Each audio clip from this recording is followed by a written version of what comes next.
Holy crap, Coco. This was from Switzerland. What the hell do I have now? Ordered 3 Wednesdays ago. From Switzerland? That's where they make Toblerone. I don't know.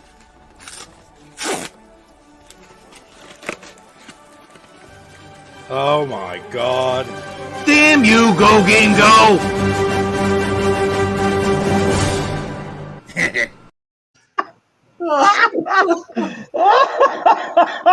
I literally did a spit take. Stood up all over. Another classic. I love how happy you were when you said, that's where they make Toblerone.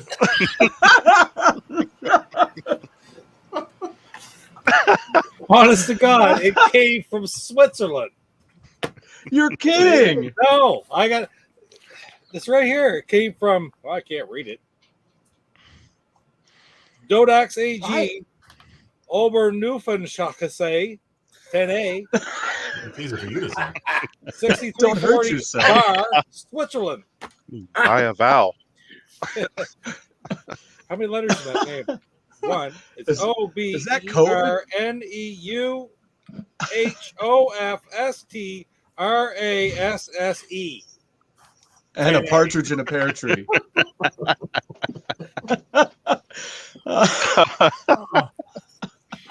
Damn you, GoGameGo. Pete's going to be walking around tomorrow going, ow, ow. And they're like, what's the matter? He goes, I pronounced some Swedish city. Ah. Stu's head is what put it over the top for me. Yeah. I looked super. It was super. So who has seen that version that you are showing there? With the Gamers United Guild?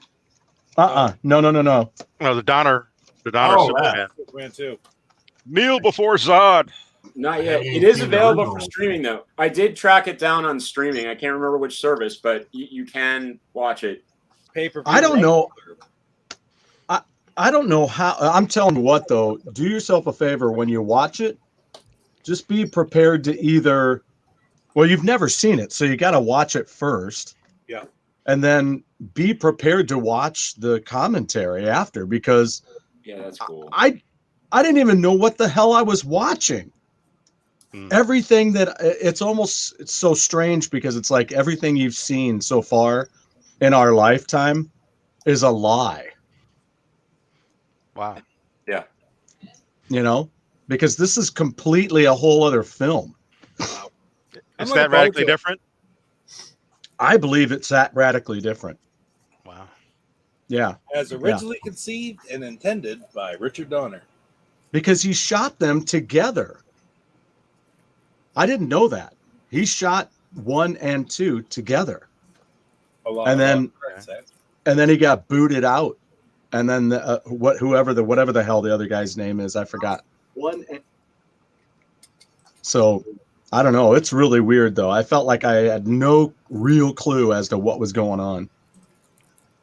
So yeah, see, I love the Richard Donner, you know, and you really get to know Richard Donner a little bit from that as well, and just what kind of a cool guy he was there in Hollywood, you know, and how people really respected his directing style and his kind of his human element on the set and stuff. So yeah, a lot of respect. They had a lot of respect for that guy, and it's just really neat. It's really neat to watch it. You know, learning more and more about him all the time. Why did he get the boot? Yeah, did not get along with the Salkinds, right? Yeah. Well, actually, wasn't it something? It was pretty unfortunate. Wasn't it his daughter died or something like that? Let me take a look while we're sitting here. I may be conflating that with another director, but I believe he lost his child. But there were things brewing behind the scenes as well. Mm-hmm. But let me let me see what I've got here. I may be completely off base. It features a significant amount of lost footage shot by the original director, Richard Donner, in 1977 before he was taken off the project and replaced by Richard Lester, who not only completed the remainder of the film for its theatrical release, but also rewrote and reshot a substantial portion of Donner's footage in order to receive a director's credit. The cut was re-edited by, and that's what talks about that. The plot, the history. In 1977, director Richard Donner set about simultaneously filming an epic 2-part adaptation of the Superman comic book series. Principal photography began on March 28th in 1977 at Pinewood Studios for the Krypton scenes, but by May of 1977, production had run 2 weeks behind schedule. It was reported that Donner had developed tensions with the Salkinds and Pierre Spengler concerning the escalating production budget and production schedule. Donner responded by claiming he was never given a budget. However, Donner told Starlog in 1979, "I got along with the Salkinds all right, but I didn't get on with Pierre Spengler. I told him to his face that the film was too big for him, but he wouldn't face up to the responsibility. It had nothing to do with the film itself. It was in the making of the film, the knowledge to pull it off." In July 1977, Richard Lester, who worked with the Salkinds on The Three Musketeers in 1973 and The Four Musketeers in 1974, was brought in as a temporary co-producer to mediate the relationship between Donner and the Salkinds, who were no longer on speaking terms. During production, Lester enlisted to be a second unit director, where he formed an effective partnership with Donner. By October of 1977, Gene Hackman, Ned Beatty, and Valerie Perrine had completed their scenes, as they were all under contract to finish both pictures. Nonetheless, with months left of filming, the Salkinds had halted filming Superman 2 and focused on finishing Superman, by which Donner had already completed 75% of the sequel. So there's more, but who gave the go-ahead to sell the Donner cut? Well, they had all this stuff in storage, and they had kind of lost track of it, so they didn't know where it was. And then this gentleman, I don't know how you say his name. Is it Tao? Let's see here. Why can't I? Where is it? Michael? Is it Michael Tao?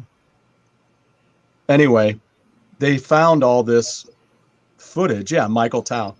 And so they found all this footage finally in an archive. And I mean, they just brought it all. They just had it all brought to the studio, and they had to go through it and just do the painstaking figuring out what could be used. They had to start doing new effects with everything and try to make it look like it matched, So it's There's just lots amazing. of director's cuts out there, but how many director's cuts exist of a different director? It's kind of unique. I can't Right. try to think of another one, right? Great point. Yeah. Was this done before the Snyder Cut? Because the reason why I ask is because the Snyder Cut was so successful and made so much money. They're like, hey, we can do this on this project. Of Justice League? I think they'd already done. So they'd already packaged it beforehand? This is several years ago, because I know this has been out for a long time, but I just never picked it up. I didn't know that. Okay. I never thought, but it's been out for years. And it's funny that you said that, Lance. I got the directors confused. It was Zack Snyder's daughter. Right universe, right universe, wrong director. Wrong director. Okay. Unfortunately, Zack Snyder's daughter was lost, and he dropped off that production. So it is a similar story there, where Zack Snyder, like, I did not watch the new cut of and for all I've heard is it's great. Nobody's seen it? No, I was entertained by the first one, but like the hardcore fans, I mean, I like that campy stuff. Like, I liked Aquaman. A lot of people didn't like Aquaman. Nope. I just loved found it Aquaman. fun. It was a night's entertainment. I didn't have super high expectations going in, but we were. Well, that's the problem. That's what I think really pisses me off is that nobody's got good expectations. It's like, no, everybody's expecting shit. So you're like, yay, more shit. And Aquaman's one of my classic favorite characters. And he's a California dude, not freaking Jason Momoa. Well, we actually liked Wonder Woman 84, but one of the main reasons was because it was filmed locally and in the DC area. And it was like the mall, one of the malls we grew up going to. And, yeah, exactly. Nice. And some of it was filmed at the Smithsonian. Yeah. Yeah. Or at least I still have yet to see that. I haven't seen it yet. We enjoyed it. Again, maybe like the first one a little bit better, but for what it was, we enjoyed it. But again, we're not like hardcore, like, Marvel or DC fans. Although, I mean, we've seen every Marvel movie except Captain Marvel. But Captain Marvel is awesome. It's on the list. But we completed the ones we needed to see to make WandaVision make sense. Yeah. I've got a sealed copy up there. I haven't seen it yet. What did people say about Captain Marvel? What's that? No, it's the only one we didn't see because what we tried to do was we tried to catch up with all of the Avengers movies so we could understand WandaVision better. Yeah. And that was the main goal. And then we're like, oh, crap. We need to see Captain Marvel, especially after seeing some of the later Avengers movies. Yeah. Stu, what did you say about Captain Marvel, though? I like it. We just haven't seen it. The lightning's going to strike because I don't know if we've ever heard that before. What? We hadn't seen it? No, that he liked it. I liked it. Oh, I liked it. I loved Aquaman. Oh, sorry to hear that. Yeah. Are you really though? Are you really? Sir? That's okay, Pete. I mean, sometimes we just want to sit around and see men's hair flow. Yeah, well, I enjoyed the movie. But see, I think there is something that we're beginning to understand about Stu. I think he likes to cut to the chase. I don't necessarily think he likes the super campy stuff, and like in general. And I'm not going to name the movie by a particular famous director of comedy, but you know which movie we're talking about. But Balls of Space. Yeah. But again, it's like I just grew up on campy stuff, and just grew to like it, And but there again, I'm going to surprise you because I really enjoy because I own it. I like Flash Gordon. I haven't seen that yet. Great. Oh, yeah. See that. I love that too. That's on my list. It's on my list. I added that recently. It doesn't get more campy than that, does it? No, not at all. Not at all. But doggone it, it's so creatively campy. It's like those the moment between, where she's like, but we've only got 14 hours to save me. You're like, oh my God, that's hilarious. And I like what are some other campy films that I'm Batman cool with? the movie from 1967. Oh, there's the original. I love that show. movie. It's still nostalgic. I own it on DVD. I love the show. The movies that accompany it, I love those. Oh, so good. Star Trek. I mean, that's why I like I like actually all of the Star Trek in the series for the most part, the motion pictures, including the ones with Chris Pine and stuff. But the original ones with the original cast. Again, I had that affinity. It wasn't my generation specifically, but my parents introduced me to it early on, and I always, took a liking. Well, and let me get us started here on our movie choices of things that we've seen in the last month, because it doesn't get much campier than this. And I just bought it on Blu-ray and watched it as one of my films in the last month. Xanadu. I mean, come on. That's campy. That's freaking campy. I mean, it's got freaking Michael Beck. I mean, it don't get much more campy than that. In fact, I was over I was over at my friend's place the other day for our hanging out for coffee, and I said, "So I watched Xanadu," and she goes, Come "Why?" again? Why? That was all she said. Why? Oh, I love her to death. I died laughing. I was like, "That's perfect. That is perfect." Mike said the Star Trek V can suck it, Trebek. Oh yeah, Star Trek V. Fuck on Trebek. You can suck Yeah. it, Trebek. The undiscovered Good call. country, right? Yeah, I think that's No, Final Frontier. Oh, Final Frontier. You're right. Yeah, Undiscovered Country was the 6th one with Christopher Plummer as a Klingon. Which one was the one with the whales? Was that That was 4. 4. That was 4? Right. I enjoyed that one. I did too. Yeah, that was fun. And part of it was Spock getting all of his curse words wrong and put into the wrong place. And Kirk is like, just stop. Just stop.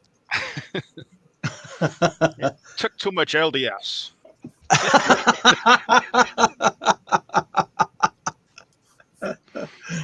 Oh shoot.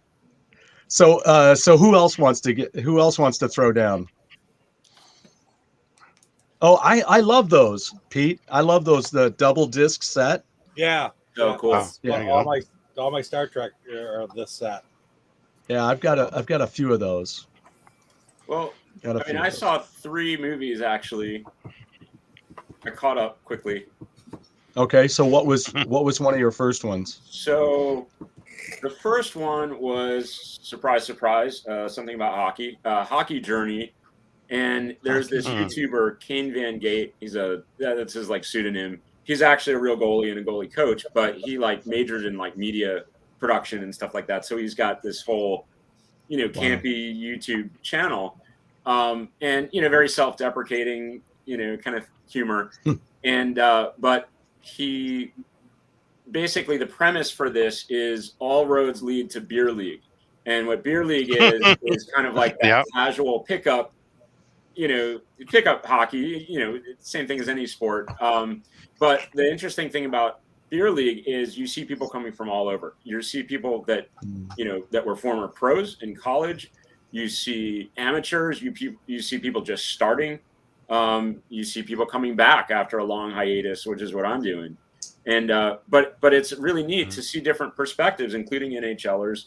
And there's a lot of funny scenes in the movie, but it's pretty cool, and it's kind of inspiring. All the different types of people that are still playing, late in life. There's people, there's people in their 80s, playing. They didn't specifically get into that, but I mean, I've seen that. So yeah, it was a fun thing. It was unexpected. I found out about it. I think it was on Apple TV. It's kind of hard to find. I was going to say, where is it streaming and whatnot? Yeah. It's only on Apple TV that I could find. It was originally on Amazon, and then it got pulled. Oh. But it was fun. It was fun. Huh. I got 2 others, but I'll yield to my fellow. Yeah, I have to jump to Jeff, because Jeff has watched almost as many films as he's ever seen in his life in the last month. I watched 5 movies this month, which is usually nice. about 10 years worth. So I was busy. and 2 of them I'd never seen before. So how about that? You want Tell one us. great. You want one I have? Yeah, I've already seen, or one of the new ones I just saw.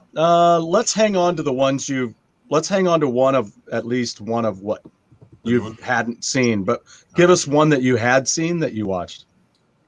Let's see, which one I want to go with. All right, I'll go with one that I think most people hate, but I love it. Oh, Three Stooges. Haven't seen. I love that movie. Oh, Fred Stewart. Oh, Sasso, and the new one. Yeah. Yeah. I hear so many people just trash it. Man, I just love it. The 3 guys doing the Stooges, I thought were kind of mesmerized. They were just. I was sitting there watching the theater originally, and I watched it last week, and it was still the same. I was like, I felt like I was watching a new Stooges short. I thought they were that good. So tell me about the movie. Is it a story about the Stooges, or is it a Stooges movie? It's basically a Stooges short, just longer. They kind of broke up into 3 sections, but I mean, it's still just one flowing movie. But it starts with the Stooges. They're in an orphanage, and it goes from what happened there to they go to like present time where they're something happens. The orphanage is going to shut down. The Stooges are going to go out in the world and raise like almost $900,000 and save the orphanage for everybody. Mm-hmm. But it's so weird in that the Stooges they look like they did back in the 30s and 40s, but it's set in modern times. Okay. And somehow it all was kind of, I didn't know that. Yeah, it all kind of mixed together. I mean, even people from Jersey Shore were in it. Wow. It's I thought it was really well done. I mean, and as a huge Stooges fan, I was shocked I liked it. I was ready to hate it. Matter of fact, I saw the first trailer. I was like, "This is stupid." Like, the trailer did not. The trailer was not enticing at all. And then I saw another trailer, and I was like, "Oh, that's pretty good." Because who played Larry? I forget. Pete, you know. Who played Jack? French Stewart? Did he play? Yeah, he played Larry French Stewart, right? Or he played? No, he wasn't in that. He wasn't. Wasn't the No. just Jack? Yeah, Wasn't- that's it. I can't think of his name though, but that's the actor, guy that played Just Jack, and he was phenomenal as Larry. They were all good. The curly guy, Mo. But yeah, it just takes place in the modern time, which I was wondering how they're going to do it, but somehow they mixed the two, the 30s and 40s to the current time. It's really strange. Huh. But I Sean really like it. Hayes. Yeah. She was Hayes, in, Okay, the Sean Hayes. Okay, so the movie was from 2012, and it's directed by the Farrelly brothers. Yeah. Yeah. Okay. Larry I was David looking was that in it. Yeah, Larry David had a fairly big role in it. He wasn't just like a one-liner or anything. He was in there. He played a nun, Larry David. I'm seeing that. I saw Sister Mary. And What a great Played cast. a nun. See, but it says Jane Lynch, Sofia Vergara, Jennifer Hudson, Fantastic cast. Oh, Stephen Sophia, Collins, Jennifer Sophia Hudson. Vergara. Kate Brian Upton. Bill Murray. Bill Murray. Kate Upton plays a nun. yes, she's also a nun. You can tell the Oh. difference though between her and Larry David. There's no mix-up. I can guarantee that. Brian Doyle Murray. That's great. Well, what's really interesting, Jeff, is that two things that you just mentioned within about that movie are tied with things that I watched. That's really interesting. It wasn't the French Stewart, though. It was the guy from Will and He Grace. looks Yes. kind of like French Stewart. Well, the guy who plays Mo kind of looks like Yes. Stewart. Right, from Third Rock from the Sun. I don't know who the other two actors are. I never saw them before Well, that movie. Well, Will Sasso. Okay, it's Curly. Sean Hayes. And then Chris, Diamantopoulos played Mo. That's a good guess. Okay. That's what I'm reading on for this thing. Yeah, he Okay. hasn't been in a ton of stuff. It doesn't look like. When they're in the orphanage, originally when they're little kids, they had 3 little kids playing the Stooges. That was pretty funny too. I have to see this. So they have to save the orphanage. That's the plot. That's the plot. Once they're older, they're still like working there, hanging out.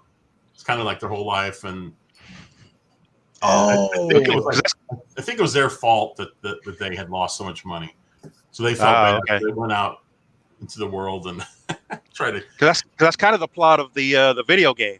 The save and Because the NES game's the same plot, right? a Cinemora game. yeah. Yep, it was on Amiga, NES. Didn't that have Curly doing was it the oysters in the soup or something? They'd Yes, squirt 'em in the face? oyster in the soup. Yep.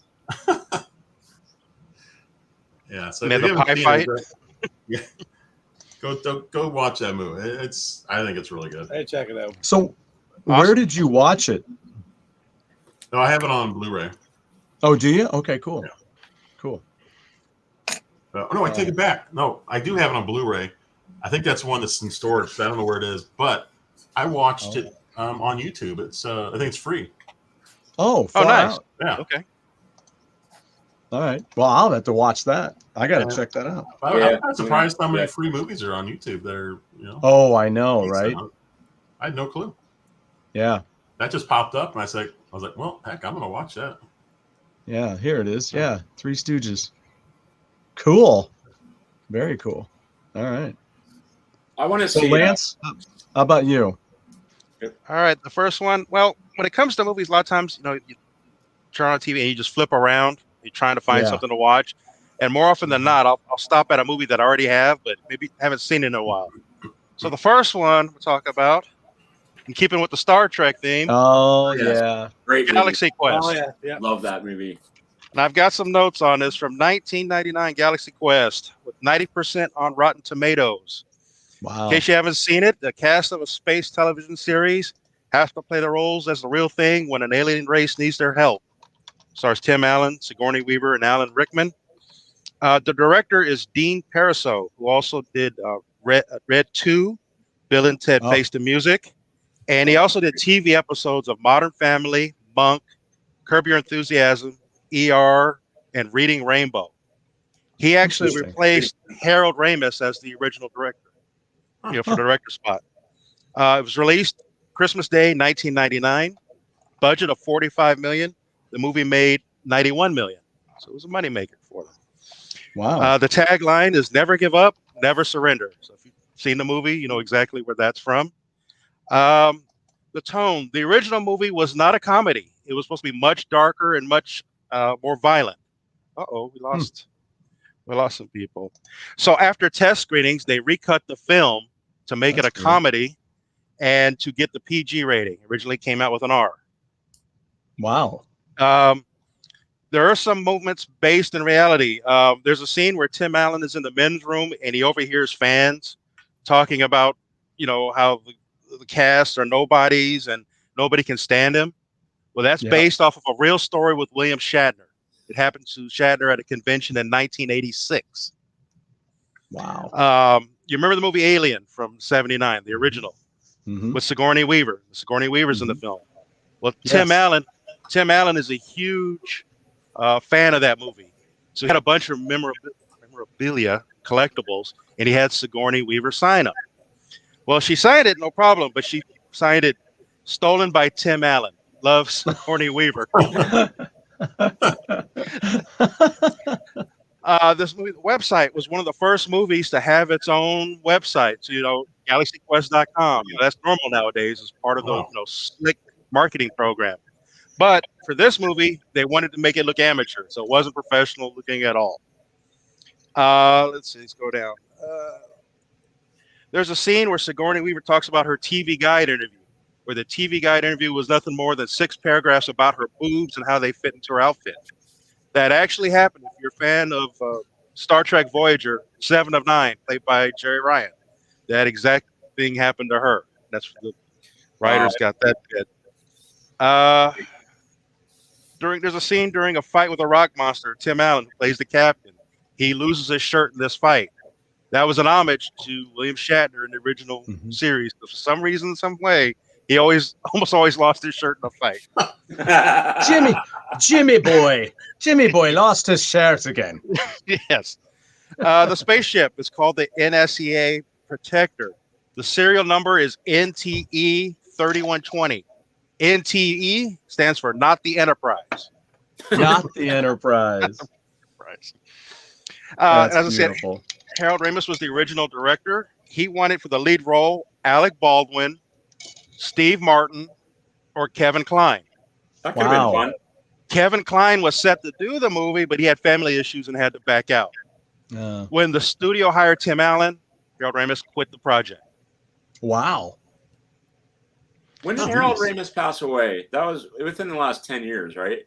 I was thinking that. 5 years had ago? to have been. Yeah. Had to have been. Great. What was his beef with Tim Allen? He just didn't think Tim Allen was right for the project. Okay. Because Tim Allen really wasn't a leading man. I mean, Santa Claus? That might have been his only movie by then. Yeah, he was really? from home. Well, you're talking 99. I mean, what had he done by that time? I guess that's, Cool fact. He died. Ramis died in February of 2014. Yeah, that's what I thought. In the last, he had my birthday. We have the same birthday. I miss him so much as an actor and a director. Just fantastic. Oh, fantastic! Yes. except for Ghostbusters 2. Well, that was rushed. That was rushed. Yeah. Well, interesting enough. Speaking of that, I mentioned to you guys that series on Netflix called "Movies That Made Us." It's by the same people that did "Toys That Made Us," and Yeah. there's a fantastic one on Ghostbusters. Yes, and Die Hard. Yeah. And Die Hard, yeah. I've seen that. But the interesting backstory is of the relationships that deteriorated in that movie, and then ultimately were repaired before Harold Ramis's passing. And, Yes. and it was a very powerful thing. And I was not expecting that at all, because I've heard a lot of stories, but they had some very Bill Murray. Yeah. Yeah, they had some very unique stories behind the cast in this and how it evolved that I hadn't seen before. So well worth looking at. But yeah, I mean, wow, that's interesting though. I had no idea. I had no idea how Ramis was. Yeah, he was behind it. Got a couple more notes. There was a sequel planned, but those were shelved when Alan Rickman passed away in January of 2016. Now, the producers did not want Sigourney Weaver in the movie because she was already a famous sci-fi actress. They wanted to go with somebody different. However, with Weaver, when she got the part, she based her character, and you guys will probably know this, on Wilma Deering, played by Erin Gray in the TV show and movie Buck Rogers in the 25th Century. I knew there was a reason why I loved that character. Yeah. Amen to that. The homage was by wearing tight outfits, like Erin Gray did, and also dyeing her hair blonde. Wow. So that's fantastic. Wow. Great notes. Damn. Well, since Pete's not back yet, I don't know. Jeff flushed him. I had enough. I had enough. Pete had to go. Pete, no movies for you. I'm so done with you right now, Pete. Well, I did watch 1 and 2, the Richard Donner version. Nice. I haven't watched this atrocity yet, but I may watch it. But again, that's just amazing. But the other thing that I did was I watched The Searcher, Elvis Presley, which talks more about him being, which oddly enough, I was showing you guys earlier before we started this book that I'm reading to put out some pieces, because I want to start reading books. That's something I want to do when I'm retired. But I'm reading Who is Elvis Presley, and it's kind of the same, where it's not about a bunch of the BS. It's just about him as an artist and the things that moved him along in his career. And then, of course, I hadn't ever seen this one, King Creole, a black and white film that he did back in the 50s. And it has, of course, why can't I say her name? Carolyn Jones, who is, of course, Adam's family? Mrs. Adams. Yeah. Morticia. So she's but the other really cool part, well, it's got Vic Morrow in it too, but the other really cool part, it's got Walter Matthau in it. Oh, I didn't know that. He plays a dick. I enjoyed it. I bought it. There's $6 or whatever on Amazon, and I enjoyed it. It was good. And Elvis can sing, that's for sure. So, a couple of my things there. Nice. What else you got, JD? So I have a good transition from Superman, actually. Oh, very good. So one of the movies, and we really enjoyed it. We just saw it the other night, and it was Midnight Special. You guys heard of that? Yes. Fantastic movie. It's a kind of a sci-fi movie. There's not like a lot of special effects in it or whatever, but it's kind of about this kind of child that has these, I don't want to ruin I don't want to ruin it, but this child that's revered for specific reasons, let's say. and Though that might be the reason right there he got kicked out. Oh, I think he's holding all 3 strikes right there. I had to turn the air conditioner off because we blew a circuit. So the premise essentially is father and son go on the run, pursued by the government and a cult drawn to the child's special powers. Oh, and so what year did that come out? Not too long ago. Okay, what year is it? 1990, 2016 or 2016. Okay, I was looking at something else. 2016, yeah. Michael Shannon. And so Michael Shannon, it was funny and Kirsten because Dunst. I've seen him in a bunch. I've seen Michael Shannon in a bunch of things. He reminds me of like kind of a cross between like maybe Ewan McGregor and kind of characters like that. But there was this one scene, and I don't want to. It's not really ruining anything, but there's this one scene where the kid's reading a Superman comic book, and I thought of a couple things instantly, some parallels, possibly in the movie. But one of the interesting things about it, I looked up Michael Shannon. Michael Shannon played General Zod in the later. Oh yeah, that's him. Justice League, which I thought was an incredibly cool tie-in, and maybe not purposeful because they were around the same time. But I thought it was I thought it was very interesting. And then it's got Driver in it too, right? Adam Driver, Adam Driver is a like an NSA. I forgot what affiliation, but one of the special agents. Yeah. But so Joel Edgerton, who was kind of one of the co-stars in it, was in. He's going to be in the Obi-Wan Kenobi series. Interestingly enough, I believe. I don't know what character he's playing specifically, but he is in the new Kenobi series. But what's funny about it is, I was making the association with Michael Shannon and Ewan McGregor, but Joel Edgerton is actually the brother of Ewan McGregor's stunt double, as I was reading. So there's all these like neat parallels to both Star Wars and Superman in this movie. And where else do I know Jaden Martell? Jaden Martell. He plays Alton.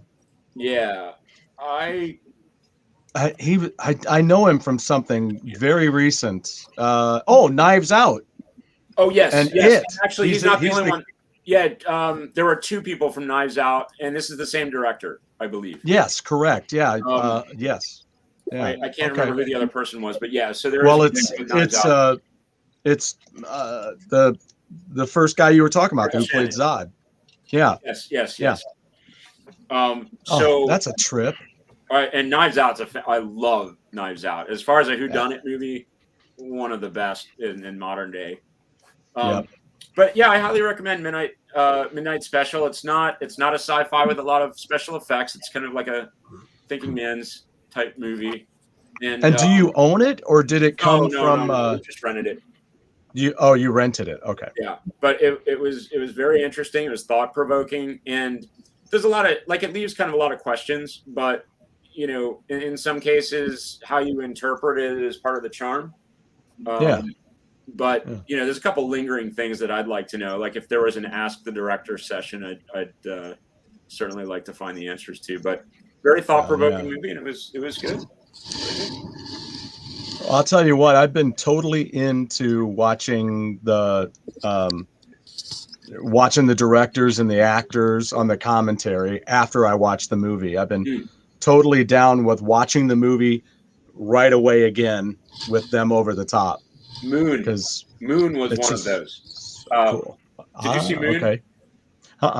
Oh, Moon is another great sci-fi movie without a lot of special effects, but more specifically, it's David Bowie's son that directed it, and there's a great making of. There's like at the end that I think I ran on like DVD or Blu-ray a ways back, and they had a Q&A session with him, and it was fantastic. And he talks about all the homages to previous sci-fi movies and what he was influenced by. And it's a panel of like students, and it's really cool. But I agree, I love those. Yes, I usually I was always like, I don't know, but now I'm just like, tell me about this. Tell me about that. You know. So Pete, what do you have? Well, I watched a few actually, but I'm going to start off with a couple that I just simply love. We talked earlier about the superhero movies. I watched these two the other day because I flipped them on. Iron Man 1 and 2. Love them. They're great movies. I mean, I've put stuff like this on that I've seen a few times when I'm trying to work away at stuff here, like a video or whatever I'm working on. And you know, it's a good movie when I don't get anything done. I end up sitting there watching the movie, even though I've seen it. So, Nice. And So you end up sitting there going, "Damn you, Pete!" Yeah, there you go. Yeah, damn you, Tony Stark. I really liked Iron Man 2. The more I've watched it a couple times now, I really do like it. I don't know. And just to go on that hint a little bit more, I will say this: I've watched within the last month as well. Of course, Black Widow started in this, and this was her first appearance in the MCU. And I did watch Black Widow, and we got the my youngest is a big Marvel fan. We've gone to all the premieres over the last, like the night of first showing. We've gone for the last 6 or 8 movies, let's say, like right back through whether it be Black Panther or Captain Marvel. We said we went to see that, loved it. You know, the Infinity War or Endgame, all that. We were always there, right? She picked the second they were available. And so we got the premium on Disney Plus and watched it at home of Black Widow. And I enjoyed the movie very much. I'm really sad to see the sort of the bull that's going on with that whole thing now. Have you followed that at all? Yeah. I was just about to say, Now, was it worth the $25 or however much it was? We were going to wait. Considering the three, for us, you see, for us to go to a theater, it's an hour's drive. Okay, there's one on the American side, which is fits at a pinch, but it's not accessible right now. And to go to the full scale theater, sit back, recline, popcorn holders, surround sound, 3D, it's like $15-17 for a ticket. Drive to St. John, you're going to eat, you're going to buy all the popcorn. It's $150, right? So for $35, yes, it's nice. Very. But that's what it's 30 down for you guys. It's 35 Canadian. So that's not really a big difference. And the best part about that is I can watch it again right now. Like it's on your Disney Plus. That's true. So I think it's very much worth it. And of course, a lot of this stuff going out with her doing them. At first, I thought, well, that sucks. You know, they did this. They did.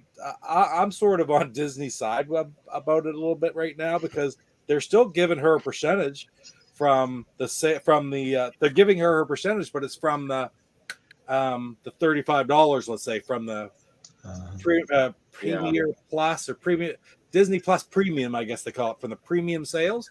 She's still getting the same percentage. She's just saying that it isn't as much because they did it that way as it would have been had they just gone in theaters. Well, she's arguing over, you know, I'm only getting 17 million instead of 19 million. Yeah. So like, WandaVision, Olsen, I can't think of her first name. Elizabeth Olsen. Elizabeth Olsen was in her corner. I saw. I just saw just a quick. Is that right? Yeah. So I don't know. It's interesting. It's interesting. I've been kind of following it, not that closely, but definitely following it, and I do want to see it. I think if it's just myself or Catherine and I don't think we're going to spend the $25, and we already have Disney Plus, so we can wait until it comes out. But it's on the list. I mean, we'll definitely see it, and we've enjoyed pretty much everything in that Marvel universe. I mean, especially the shows too. When you order the premium, it tells you right there. Now it's going to be on yours immediately instead of having to wait until like October 6th. Right. It's something like that is what it said it would be on. So, I don't have Disney Plus. So is this premium? What is this? For a movie that comes out that's not on Disney Plus yet? Yeah. You pay $25-$30 and you can watch it right away, like as soon as it comes out in the theater. Exactly. Yeah. Oh, and cool. The ones that they've done are Cruella. And there have only been a handful that they've done on Disney. Was Luca one of them? Could have been. Yeah. Oh, that was another one. Mulan was one of them. Mulan. Oh, the new Mulan. That was really controversial on a number of levels, but that was the first one, I think. I think that was the very first one they did with this Premiere Plus. So certainly raised an eyebrow for me when I saw that price. But I get what you're saying, Pete. I mean, that totally makes sense. Yes. Not on Disney, but the Bill and Ted Face the Music. I was like, Bogus Journey was okay. I love the first one, but Bill and Ted's Face the Music, I'm like, I don't know, how good is that going to be? And we didn't rent it for that money. And I was like, oh, I'll pay $5 for it, or I'll certainly see it for free. And we did, and we loved it. And thinking back on it, we saw with a bunch of people too. So we're like, well, yeah, when you add all that up together, I mean, you're paying at least $10 to see it in the theater. Now, granted, it's a bigger screen and stuff, but we did really enjoy it. So, but I don't know. I don't know, paying that money, it's difficult for me to swallow paying that much for a video, watching it at home. But yeah, I know. And if it's convenient and you have kids, it's the only one we've done. And I'll tell you this, we're on our way in July. It was last month that we got it. So I haven't watched it again since, but it was July. It was a Saturday. We were going to St. John to see it, and we were working out the money. And it was like, it's hot. I don't want to go to the city. I'm tired. I want to do this and that, sit in my house. And if I want to have a beer while I watch the movie, I can have a beer while I watch the movie, and a bag of chips and whatever I want, And so the decision was just sort of made, let's not take up a whole day to go up there. Let's do this instead. So that was the logic behind doing it, which makes a lot of sense, really. And we've talked to like my son if we were going to be out of town and a movie is coming out, and he's like, well, maybe we'll just rent it on Disney, while you're here. That would make sense. I'm like, yeah, that does make sense. But for me and Christine to just do that at home just doesn't make sense because of the fact that I'm going to buy it anyway. Yep. So right. I just went out on Amazon to see if I can buy Black Widow yet, and I can't. But I'm going to buy it. And it doesn't make sense for me to spend the extra money because I don't ever want to go to the theater again. Thank you, people. Yeah. Thank you, people. So how much is it in the U.S. to do one of those movies? Is it 20? 30. 25, 30. 30 there, 35 here. But Pete, if you go out, you could see a movie in Cole Harbor and maybe run into your buddy Sidney Crosby. That's right. You never know. Well, Cole Harbor's 6 hours away, so closer to Boston. Almost, no, not quite as close as Boston. But. I got you. Yeah, I actually don't know. I gotta find out exactly where you are in the geography of the Canadian landscape. I got a friend that lives in Canada. His name's John. Do you know him? Exactly. He plays hockey. Drinks beer. He's got kind of an accent. He likes beer. Yeah, really. That video game movie that I wanted to see that I was telling you about, the one that just came out with what's his name? He was Ryan Reynolds. That one. Yeah, the Ryan Reynolds one. Free Guy or something like that. 25, $30. I'm like, oh wait, it looks good. Oh, yeah, it looks good. But we were all set to watch it, like popcorn and everything, and it's like, oh, we actually thought it was like on HBO or Amazon or something. Oh, was that one of those? One of those buy ones? Yeah, it was like $30. So we're like, oh wait, we'll see it. Yeah. I didn't finish watching it, but have you guys watched the Tomorrow War? I watched it on Amazon Prime. I heard about it. Right. Okay. Did you like it, Jeff? I liked it a lot. Okay. It's it's not a great movie, but it was a lot of fun to watch. Okay. Yeah, because I'm kind of halfway through it, and then I don't know if it was I had to get to bed or what it was, but it involves time travel, so that got me right there. Anything with time travel or aliens, I'm really? Yeah. Time travel is one of my favorite subjects. Me too. It's so fascinating. It starts to hurt your head when you start thinking about. Well, then I know I might have to look something up and order it for you and have it sent to your place, because there's a movie that I would love to watch with you then that I don't think you've seen it before, called Time After Time. Oh, yes. Starring Cyndi Lauper. No, it's coming. Malcolm McDowell, David Warner, and Mary Steenburgen. Yeah.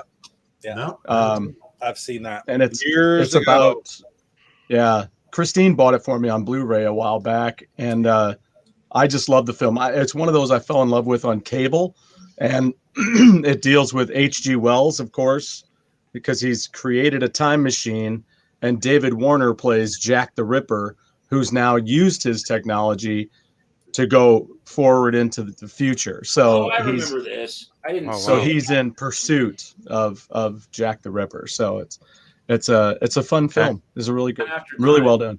I want to put that on my list because number one, I love H.G. Wells, but I remember reading about this, and for whatever reason, didn't end up seeing it.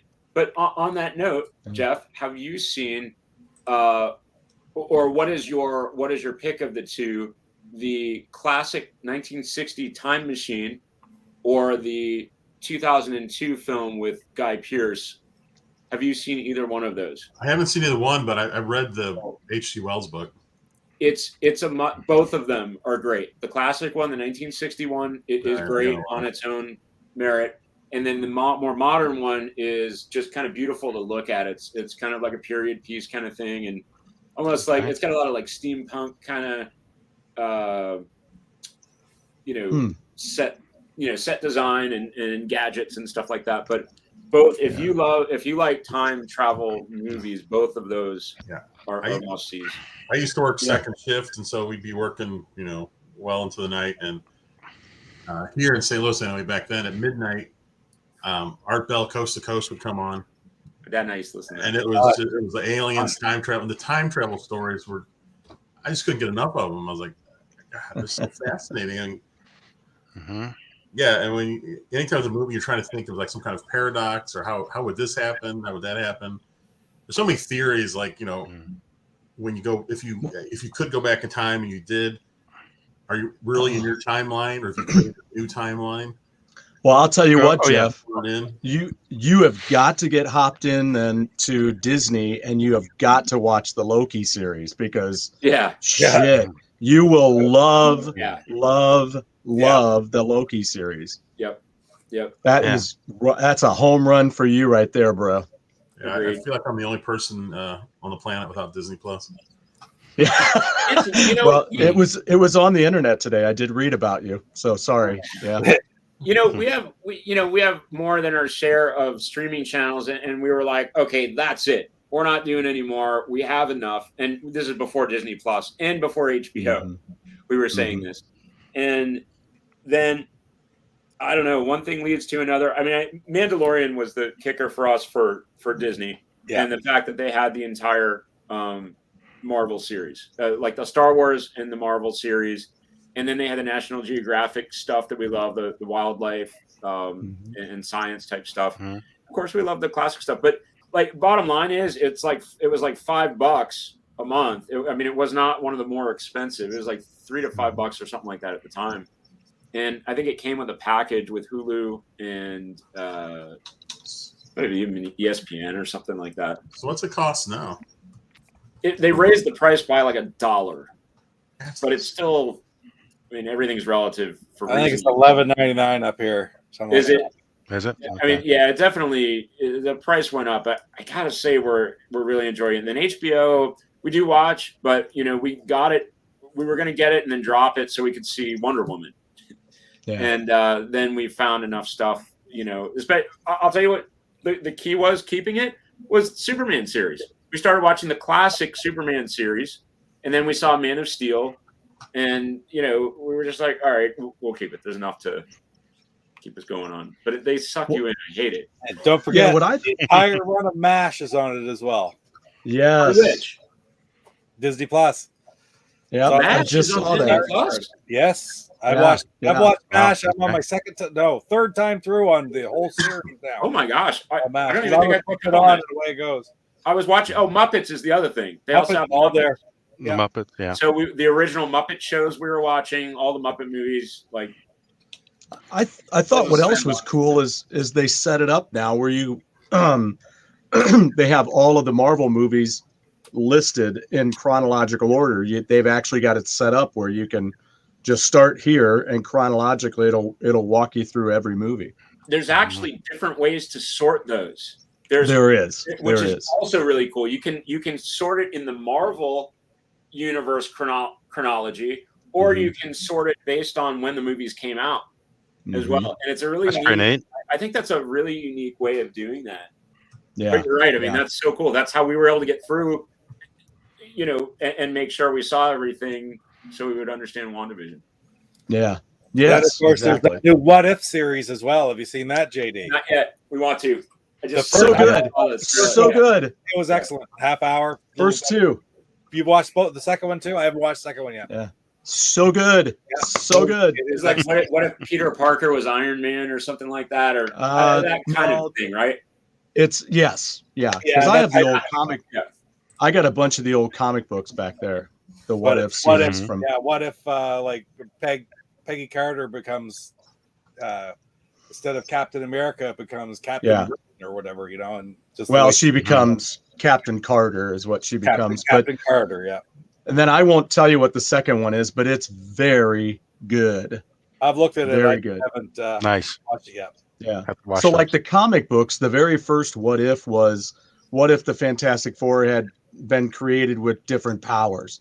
So instead of the Thing, Ben Grimm gets dragon wings, and somebody else stretches, and then there's a different switch around on the, and then it's what if Wolverine was an agent of Fury? What if there was a Spider-Man one, like what if Gwen Stacy would have been bitten by the spider instead of Peter Parker? And I'm just trying to remember a bunch of those. From the original comics? Yeah, because I have a handful of the old comics. I think that one, like, what if Peter Parker or Spider-Man joined the Fantastic Four? Yes, the Hulk was smart, that kind of thing. Yes, which then they did. Right. What if Captain America lived or wasn't frozen? Yeah. So but brilliant. The freaking animation is beautiful. Yeah, cool. And it's just gorgeous, So anyway, it's gorgeous. So where the hell are we, Lance? Give me a movie. Well, this would be my second one, but Papa Pete only did one. Well, he needs to catch up, right?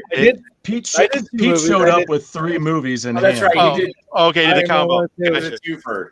All right. Yeah, plus he gets penalized for those 3 movies he showed earlier. All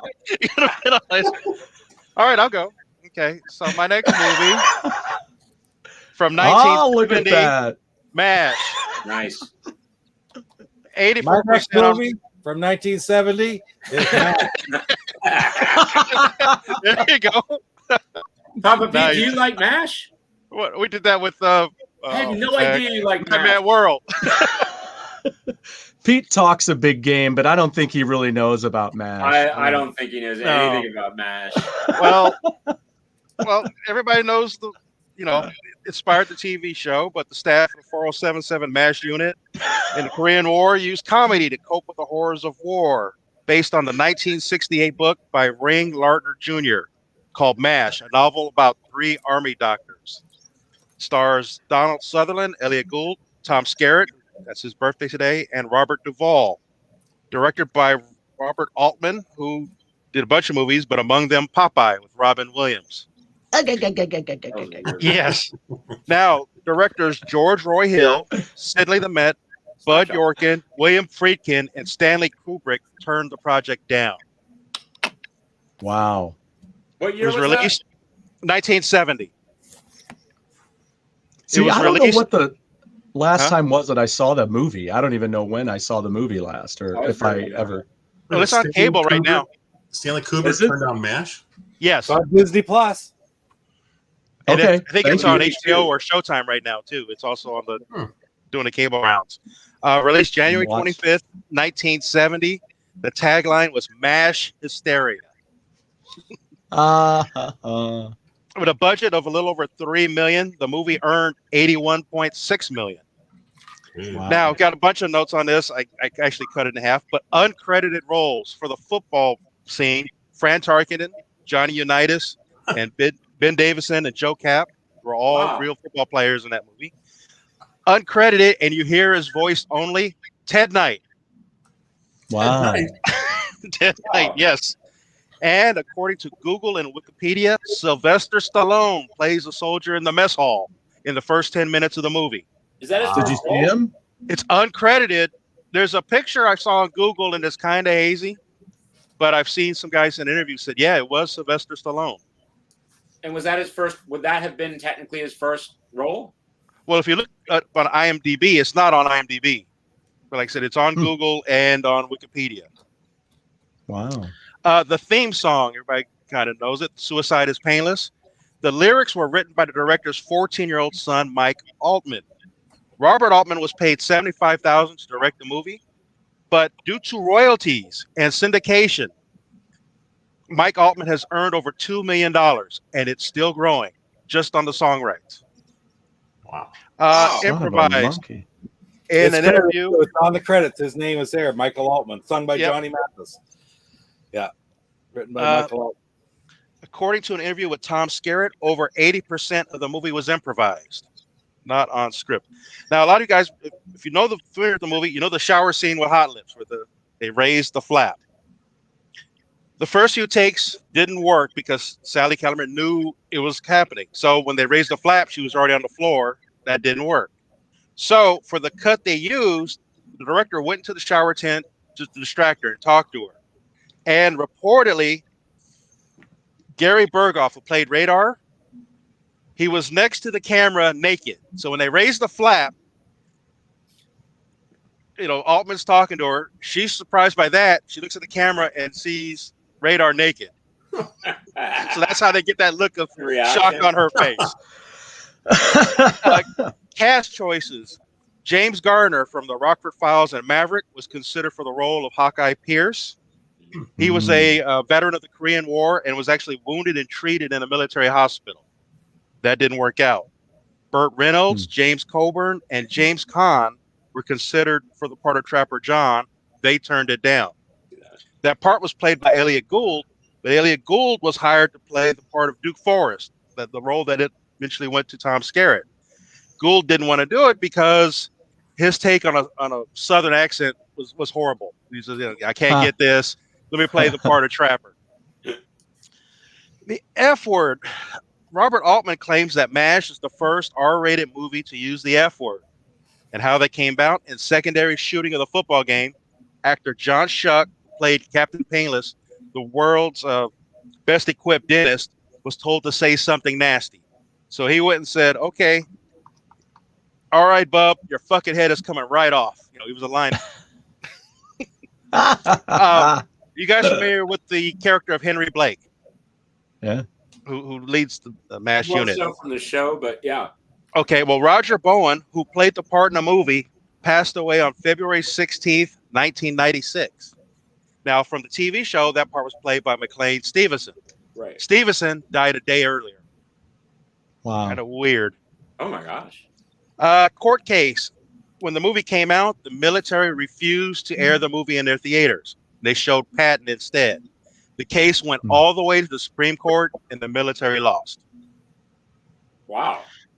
Accounting, weird thing. The accounting department at 20th Century Fox claimed that shooting for the movie was 4 days behind schedule. Well, they were only on day 2. How is that possible? Home video. MASH was Some people just got a bitch. Yeah, exactly. Follow the money, right? Right. But home video. MASH was one of the first films to be released on VHS and beta for home video.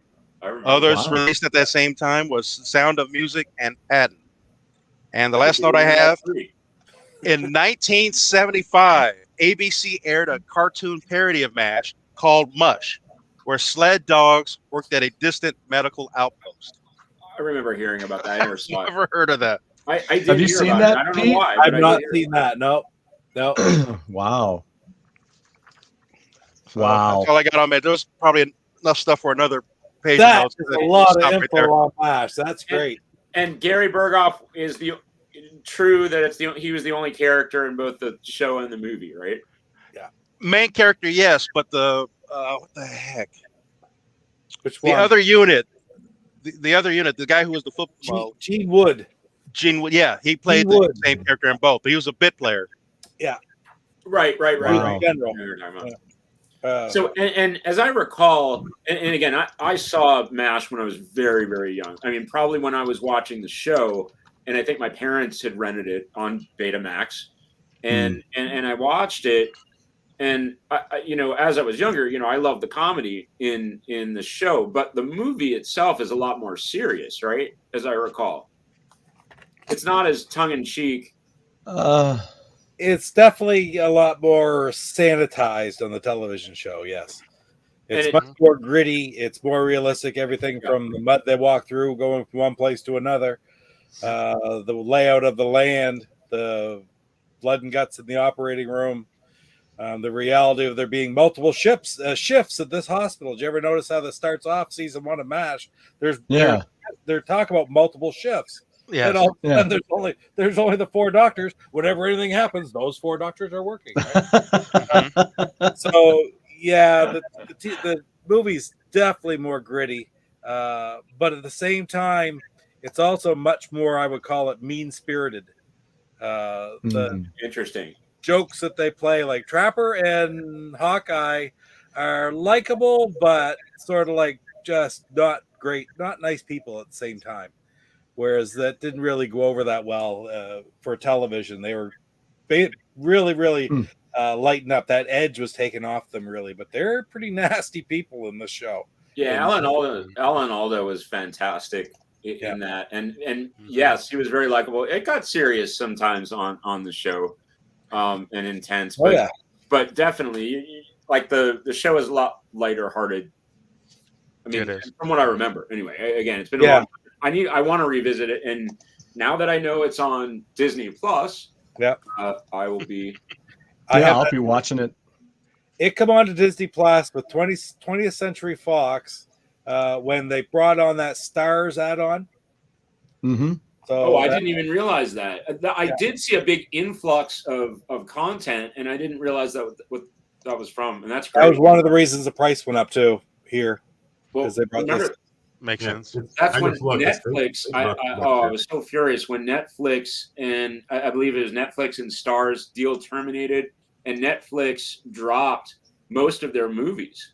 I mean, like all my queue just disappeared. I'm like, okay, what am I paying for? And they're like, okay, we're focusing on original content and TV shows. I'm like, there's other services you can get TV shows on, and then original content. I was like, I don't care.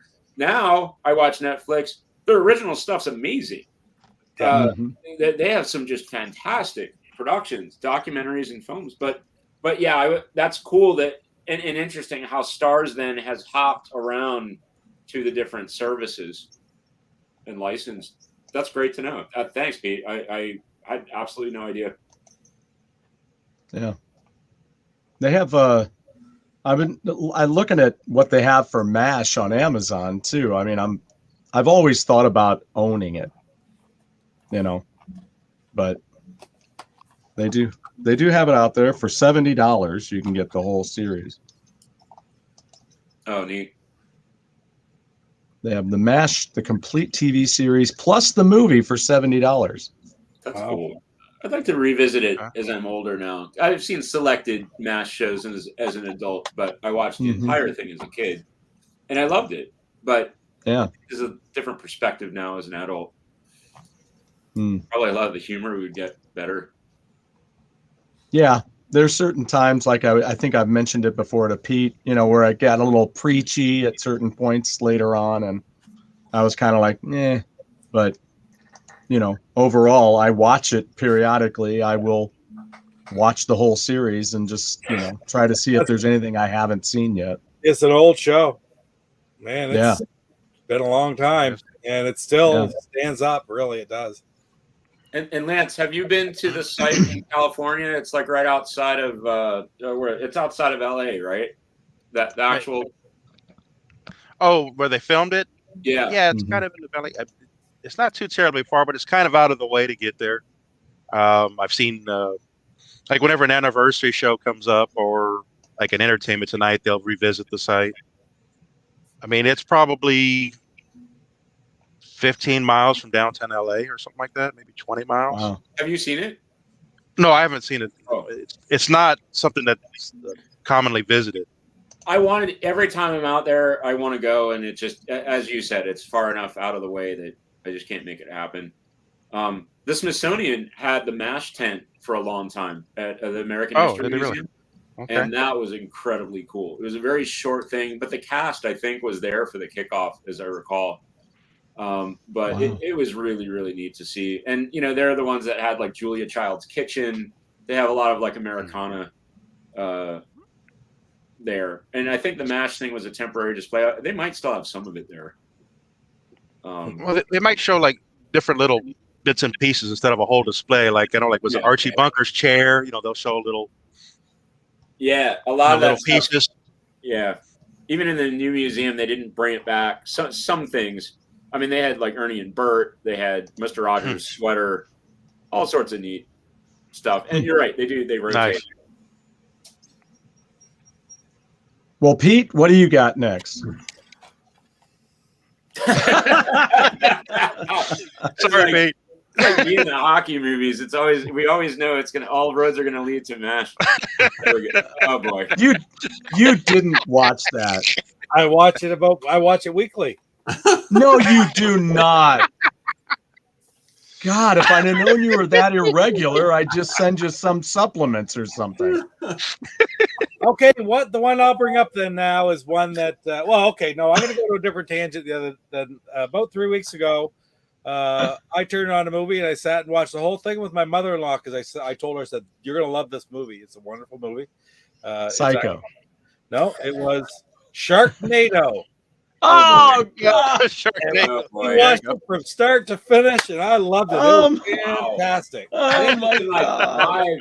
Like it's a series now of movies. Aren't they like on 6 now? Yeah, something like that. It was on. It must have been Amazon, but anyway, I went on and found the first one. Oh, Sharknado! What's that? I said, oh, well, we should watch it. What's that? Oh God! Isn't Fabio on one of them? God love her. She freaking watched the whole thing. What's that? Isn't Fabio on one of them? I think one of the recent ones. I think he stars in like 5 or 6. They're all. I've never seen anything that is so ridiculous in my life, and it's just I love watching it. Well, you know what was really ridiculous is when that guy from 90210 whatever. Ian Ziering. Yeah. He said he wanted to play that like Die Hard. Yeah, when he was on The Apprentice, and he's actually touting himself as the star of that series. And you're like, dude, and all that's fairness, a cold day in hell when you're sitting there going, yeah, and I'm a big part of the franchise, Sharknado. Wow, really? And do you poop yourself on Tuesdays? Wow. Just checking. But man, other things we're proud of? They had to have made money or they wouldn't be 6 of them, you know? Yeah. Oh, hey, somebody JD, made money, Pete. That's the tough part with those pieces. they're making money. Somebody's making money, but it's like Police Academy. Although the first Police Academy was fantastic. But the first one, yeah. You know, how many of those were there? 10? And like by that point, I checked out. I mean, it's like Fast and Furious. Only one, and it got worse and worse. But the writing originally was great, and the actors were great, especially Michael. Yeah, it's like Star Wars. Hey, JD. Yes. You mentioned Fabio. I looked him up. He's in Sharknado 5. It's called Global Swarming. More like global swarming. The only reason why I knew that How would you know that? There was a reason. In some one social media feed or another, there was some story on how does I did not plan on clicking on this. I did. I'm a little ashamed of it. How is Fabio keeping his youthful image? What? So, JD has to know. I was sitting there with Catherine, and we were like, "All right, I'll play. I'll bite. I'll bite." And we looked at it, and then they were like, "So what have you been up to recently?" and like, have you retired? And like, well, no, actually, I was in Sharknado. Why would you retire when you have Sharknado? Well, he stopped making those commercials. I can't believe it's not butter. He was on those for years. my grandmother used to always go, "I can't believe it's not Bubber." Like she just completely make fun of Fabio and just tear him apart. It was hilarious. Seriously though, Pete, if I can help you, I can send you some supplements to help your system a little more regular so that you don't have to keep watching Rise of Skywalker to help you poop. It's more like Papa Pete wants to get a rise out of Stu. I think it is really comes down He's just gonna put it on now. the rise of Vikings. He's just gonna walk it for the rest of his show. Lucasfilm and director J.J. Abrams. I can't read it; it's too small, or I'd read you the whole back cover. I mean, it's too ridiculous. I apologize. Double Blu-ray set right here. Oh wow! And they both still work. I was a little worried I've worn them out, but. Stu, have you watched it again? Stu, have you watched it again with the director's commentary? I have never watched that movie. Really? Oh, I saw. Yeah, it. Cyrus Martin is trying to get me to watch it, and I said no. It's not one of my favorites, but I really liked all of them. I mean, I'm not one of these hardcore people that's like you got to stick to the story or whatever. There's certain things. It only makes sense to stick to the story. That's why you got a story. Well, but everybody's like interpretation, and but I get it. I get it. Yeah, I know. I'm in agreement with some of the critiques of it. Yeah. Well, and like I say, it's fine if you want to like it. That's what life is about. People like different things, but you just have to admit it's a piece of shit. How do you know? You have to like it, but you also got to admit it's a piece of shit. Yeah. I mean, you got to know. You got to know. If you watch it and still say that, I would say, okay. But see, that's the thing, though. I don't have to because I already know. There you go. I just know. See, I like the nostalgia. Maybe even more so than the movie, I like the nostalgia. And like when you bring back those original cast members, I don't know, it resonates with me. It's not always effective, but especially when you shit on them all. And then that's not fun. That is not fun. It's like, hey, come on back. Okay. Hi. And then they just take a shit pie and and then you're like, wow, you're kind of a dick. You asked me back and then you threw a shit pie in my face. That ain't cool. How do you think your fans are going to feel about that? Well, if they're good people, they'll think this is a load of shit and they shouldn't go and see it. I'm waiting for Pete to just like go off and be, listen, schmuck, see the movie already. No. I don't have to. That goes against everything that's right.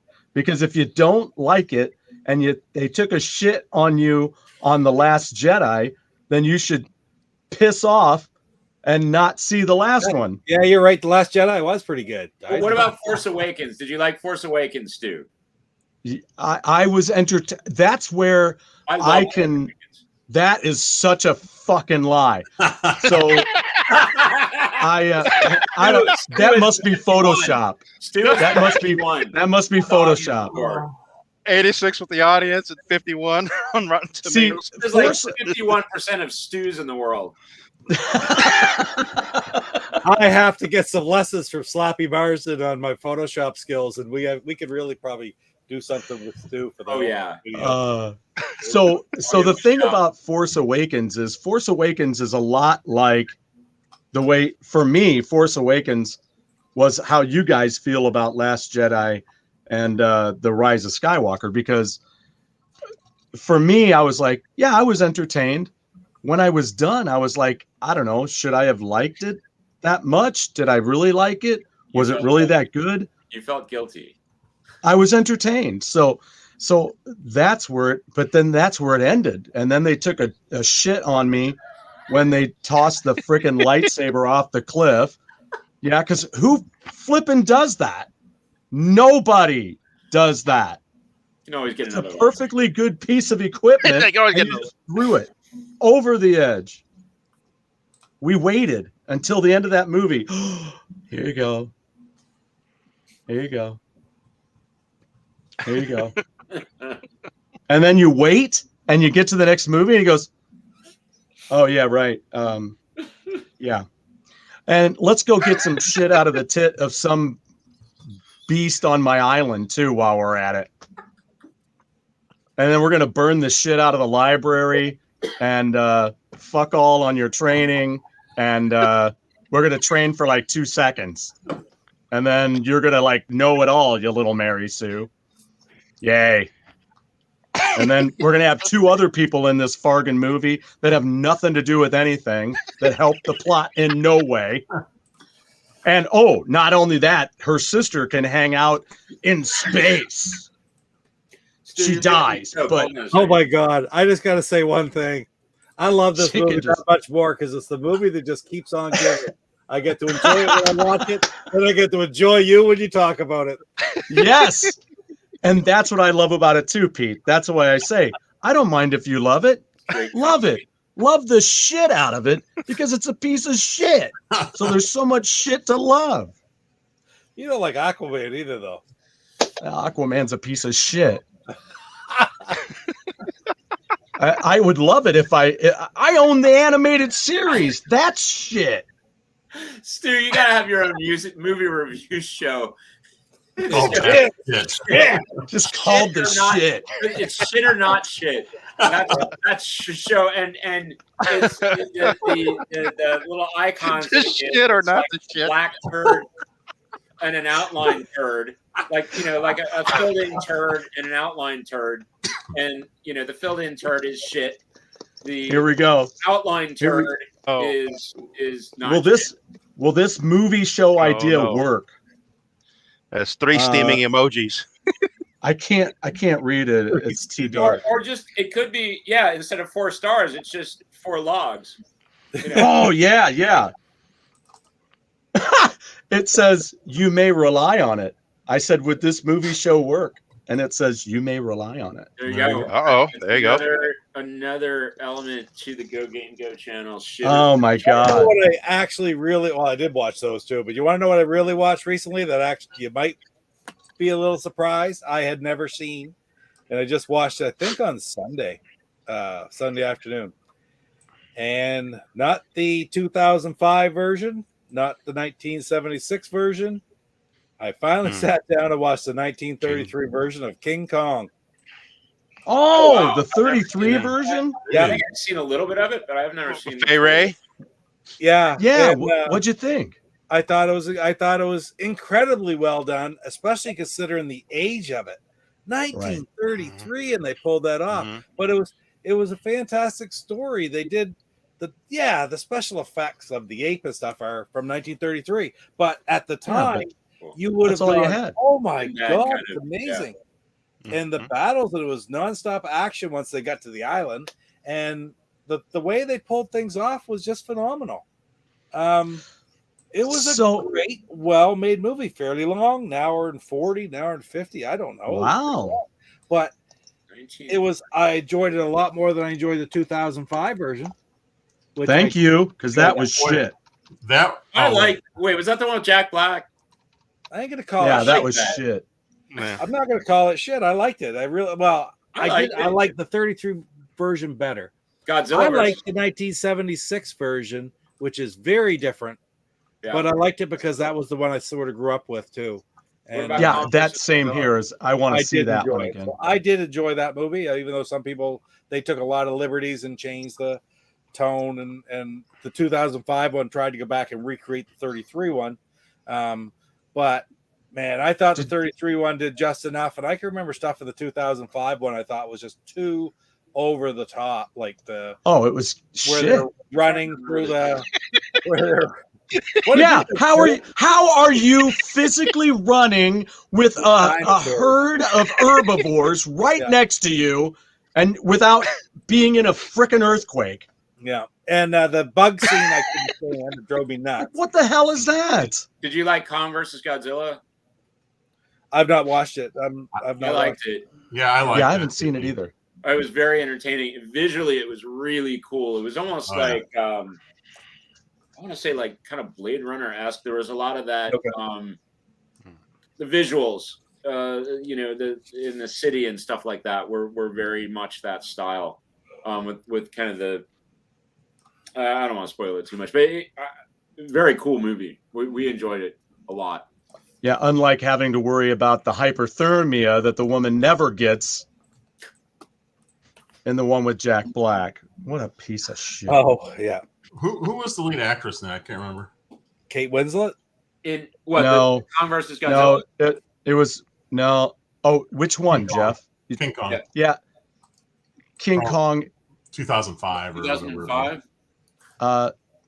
Philippa Boyens? No. It's Carolyn Cunningham? No. What's her I thought it name? was somebody well known. It is. It's Naomi Watts? Naomi Watts. Yeah. Is this the one where Yeah. they're like she's like dancing with Kong at some point? Yes, because she's not freezing to death like she would. Yeah. I'm like, they're in the middle of freaking winter in New York. You got people that can't even hang out outside in New York in the fall. And she's in the middle of winter in a silk dress. And not only that, but no, let's go to the top of the Empire State Building. It's definitely warmer there. And let's... I'm like, come on. Is this Pee Wee Herman or King Kong? This is so stupid. The only thing missing was King Kong going, everybody I know has a big butt. I mean, what a piece of shit. Well, a few years after the original, they did Son of Kong, and that was kind of I know. campy. March and then December of 1933, Son of Kong. Well, same year. I thought it was a few years later. And then I saw in Svengoolie they did King Kong Escapes, which is more like a Japanese movie where they build a mechanical Kong to fight. That was different. How weird is that too? Because they had that in '67, and then you flip those two numbers, and in '76 was 76. the next King Kong. 6 was what, Jessica? Yeah, And was it that Jeff was a Daniels? Dino De Jeff Laurentiis. Daniels. Jeff Bridges. Jeff 76. Then they did King Kong Bridges. Lives after that. Yes, in 1986, 10 years later. With, oh shoot, Linda Hamilton. I'm going to go I gotta with a look that yes. I forgot about that one. Yeah. Where they give Kong a artificial heart. I thought you were going to say. I thought you were going to say a boner. I thought you were going to say a Tobler bone. Baboon heart. Toblerone. Yeah, Linda Hamilton. Linda Hamilton. Jessica King Lange's Kong. in that one. King Kong porn. I've never heard of open heart surgery on Kong. Clear. Yeah. I do want to see the one from '76 again, though. Yeah. That would be. And So now you're I guess saying- I want to see this one in '86 too. I don't remember it. So you're King saying Kong the Lives, latest? it's bad. Well, it's good, so bad it's good, you know, like So the Jack Black version is the Rise of Skywalker of the Kong franchise. That's what Yes. you're saying? Okay. Yes. oh, but this is the Xbox game here, and if you like, Nice. oh, where is it? Where is it? I've got a free If it's- movie ticket in the instruction manual if you want to go see it. Awesome. That's awesome. I'll Nice. see how soon I can get I wonder kicked if out. yeah. Just wait till the next Kong versus Godzilla comes out and try to submit that ticket. Yeah. Oh, I got this. So, Lance, what is this Svengoolie thing you keep talking about? I keep seeing you reference it in some cool movie posters, and I don't know anything Yeah. about the genre, but Well, what it is, growing up, we had Elvira. She used to have her own TV show. Well, they'll show a horror movie or a campy movie, Mr. Yeah. and then during breaks he'll do little comedy bits. What it is old horror movies, So you'll see the classic, Frankenstein, werewolf, classic Universal monsters. Do some absolutely horrible movies, low budget, So it runs the gambit. So that's what Svengoolie is. It originated out of Chicago. And the guy's been doing the Svengoolie character for over 40 years. Where do you find it? Like, is it Well, on? it's on MeTV, which is the national network, and it you got to find it. But Yeah. the interesting thing about MeTV is it's classic TV too. So they'll show like Happy Days, Green Acres, Carol Burnett show. Happy Days. They got it on there. Yeah, Happy Days. And then like that same night, like afterwards, they'll show like the original Star Trek, Buck Rogers. So like, you know, in the past, I've sent screenshots of a couple of Buck Rogers, like one with Marky Post. So Well, that came on a couple hours after Svengoolie. Now in LA, we actually have a second MeTV, and it's actually called H&I, Heroes and Icons, and that shows more of the war movie type than the war show. So like Black Sheep Squadron, and some of those shows are on that channel, and it'll also show like House. Huh? What's the other channel? Well, MeTV. It's a MeTV, but it's actually called Heroes and Icons, but it's in the MeTV network. That sounds awesome too. So it comes on. So Svengoolie's like every Saturday at 8:00 locally. There we go. Let me see if we have it. But like when I go off to work races Saturday night, I'll come back and I'll have DVR at Svengoolie, Buck Rogers, Star Trek Deep Space Nine, Buck Rogers. There'll be 2 episodes of Black Sheep Squadron. So that's what I watch a lot of times. It's just stuff I missed on Saturdays. Oh, Me has MASH too. It looks like. Yes, they do show MASH. Day, right? Wow. All right. Well, I have some viewing to catch up on then. Thanks for the tip. I kept on meaning to ask you about that. And yeah, I mean, they'll show like Addams Family, Petticoat Junction, Kolchak, The Night Stalker. I mean, it varies. Is it a premium service or are they? No, it's just a free channel. Commercial over the air. Yeah, over the air. You have to have an antenna. Oh, we have cable too, so maybe it's on our cable system. I didn't even look. I haven't. Well, I'm sure we have. I'm pretty sure we have MeTV. If that used to be TNN. No, it's not really a cable premium network. It's just a local kind of a low budget. Like I have DirecTV, and that's how I've got the 2 MeTVs. But if I go to over air antenna, there's a channel called Antenna TV that's kind of similar. I Love Lucy, those kind of things on that channel. Okay. I follow both of those channels on Facebook, even though they're nowhere near here because they post such neat stuff. Oh, it's fantastic. Yeah. I was just why? So what is it about? You call it Black Sheep Squadron, but I always knew it as Baba Black Sheep. Yeah, see, I always know it as Black Sheep Squadron when I remember early '80s. It was on local TV. I've actually got the DVD sets, and both of them say Black Sheep Squadron, but you pull the second set out and it says Baba Black Sheep. Yeah, didn't they change the name partway through? Yeah, they must have. They must have, because I remember it as Baba Black Sheep. Yeah, that's what I remember. And I guess there was only 2 seasons, right? Yeah, 2 seasons. Yeah. I think because they have seasons 1 and 2 with bonuses for $50. I think it's part of FiOS. Interesting. I am excited if it is. I'm pretty sure because I'm pretty sure I saw that. You can open up the FiOS app and see. Like I said, I recorded every Saturday. The one I saw a couple of weeks ago had actually Peter Frampton as a guest star. Shut up. Oh, that's awesome. He was a radio operator. That's trippy. I was just talking about Pete on my show last night. Wild. And the second season, they kind of changed it up. They brought in more of the nurses. So what was it, Pappy's Lambs? So they kind of changed it.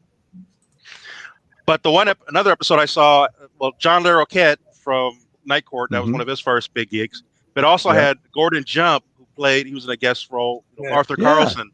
They were both in the same episode. That was kind of cool. Wow. Yeah, I loved that show. I watched it. But on MeTV, put it in my cart. But on MeTV, I think there's 2 episodes. They come on at 10, and then I get again at another one at midnight. Okay. So I DVR them, and by the time I'm home, that's what I'll watch. Because I think I have they put them out as volume 1, and then they had season 1, volume 2. I think that's what I have is season 1, volume 2 over there in my collection. But I'd like to have it all. It's one of those things you're like, I'd like to have it, but you're like, will I ever really watch it all? After a while, you're like, Not got them on eBay. You'll see them. It was like $15 a season. So season Wow. one, $15. Season 2 was, I think, $12. I don't know if that's Sweet. I don't know if that's the same price nowadays. Sweet. Well, let me see here. So, who's got movies left? I mean, I do. I got one. I've got 2. I've got. Well, that's I got a 4, lot left. 5, 6, 7, 8, 9 movies left. Holy smokes! Wow. I'm just going Oh, to there you tell go. you what they are, though. Like I watched this yesterday. Oh, Tinker yeah, Tailor Soldier Spy. Nice. That was a PBS Masterpiece Theater adaptation, I think, right? Yeah, they had this was the movie, and then yes, they had the series as well. I didn't understand it. By the time I was done, I'm like, okay, I don't get it. I just didn't get it. But oh well. And I watched this. Oh, of course. That's a classic. I had this on my lightning round the other night with the Great Affairs. I was like, "What was your favorite line from the movie?" And I just watched this yesterday. Oh, I've never seen that. Oh man, it's terrific! It is terrific. Neil Diamond is outstanding, and and Lucy Arnaz is really a lot of fun in it too. Oh wow! And they said that Laurence Olivier walked onto the set and told everybody to call him Larry. That's what he wanted to be called. And then this is too long. This movie is too long. And freaking, Christine stopped me last night. I was talking about Tom Cruise in the movie, and he's just horrible in this movie. He moves like a zombie. He's always like sticking this out, and he's like, yeah, I don't know. It's like whatever. And you're like, what are you doing? What, you look like a zombie. You don't look sexy. You just look like a dead guy. I don't know. It's so Stu, shit or not shit? It's shittish. Not to be confused with Yiddish, like the jazz singer, but it's shittish. A little it's too long. It's too long, and Tom Cruise just moves around like a freaking zombie. It's weird. Kind of shitty. It's kind of shitty. And then I watched all 4. Oh, there you go. Mm-hmm. The Donner. Yep. Was the Donner show a result? Is that a result of our Donner? Yes. Yeah. Because I picked him up, and Jeff, did I give you the regular DVDs of these? It's muted. I'm trying to remember. I think so. Yeah. You think so? Yeah, that's what I thought. They said that when Lethal Weapon came out, it was huge, right? I mean, I thought it was huge. Then the second one came out, and each time they said they wanted things that were funny. So they were writing them differently. But so each one became more popular, but then as time went on, the first one took over again as everybody started realizing how kind of campy it was getting. So, but yeah. So those are all the rest of mine. Well, I've still got 4. One you probably don't really need to talk about because everyone's either seen it or knows about them. I watched Beavis and Butthead Do America. That was great. I don't think I've ever seen that. It was a great movie. It was fun.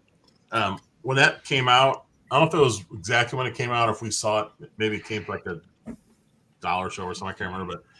But here it was middle of winter, and it was really bad out. I mean, driving was terrible. And me and my brother-in-law, Cecil, who you know, Stuart. Yeah. We drove to the theater. We were the only people there because it was such a terrible night out. And we watched Beavis and Butthead Do America all by ourselves in that theater. How by yourself? Yeah. And I just 1996. What's that? 1996. Yep. 96. And this This is also free on YouTube. That's where I watched it. Oh, really?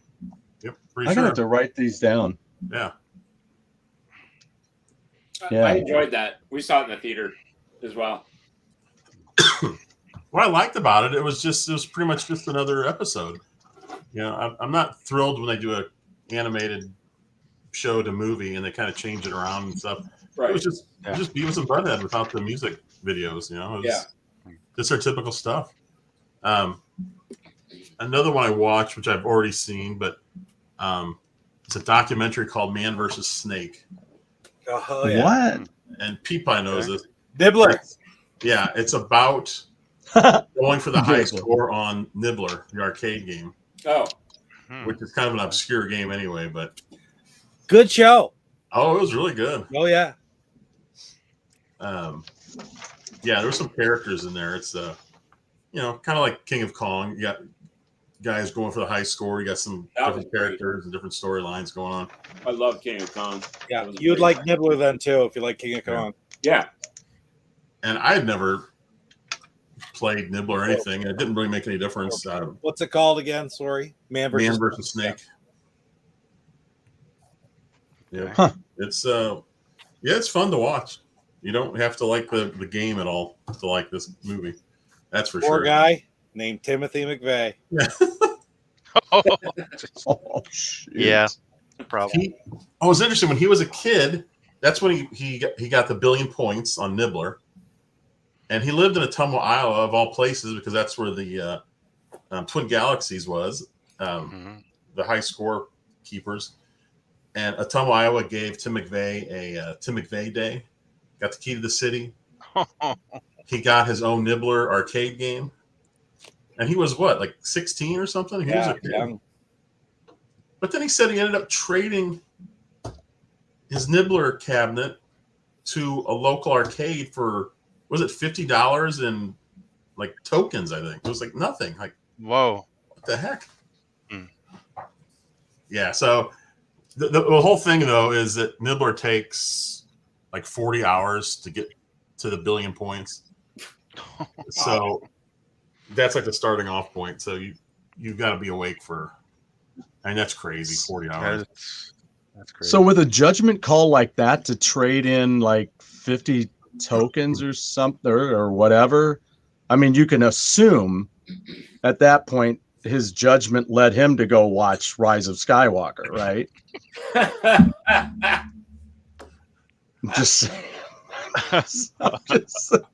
Just an idea. Oh, Just an idea. Nice. What are you drinking? What are you drinking there? It was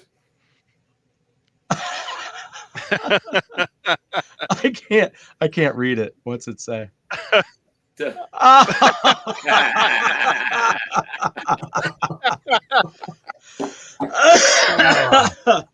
These are all the people that had bad ideas about doing this movie. That's who's all on the poster. And you Really? see the Millennium Falcon back there in the background is like they're flipping you off.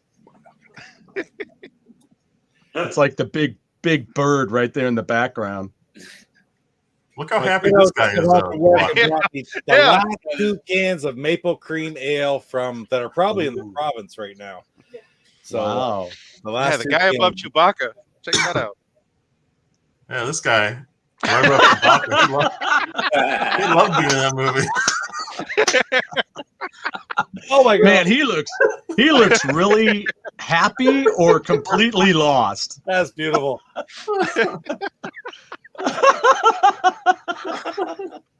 But Stu, would you like it more if you were in it? No. No. Because I wouldn't want a poo pie in the face. That's all there is to it. That's all there is to it. Cozy TV has Quincy. Oh, I watched Quincy when I was a kid when it came I out. watch it every Yeah, time see? too. Jack Klugman. Yeah. Right? Jack it's Klugman. Yeah. Yep. A coroner who starts solving crimes. Those coroners. Back in the 80s. Just everybody stick to was solving coroning. I'm a coroner, damn it, not a detective. Actually, you're both. That's why the show's named after you. So Hey, who was talking about Michael Pear the other I day? was, yeah, Greatest American Hero and Eddie and the Cruisers. Yeah, What was Yeah. that? What was the movie you just held up? Streets of Fire. Oh yeah, you were saying I hadn't seen that. But I always think of that song though. Yeah, yeah. It's always.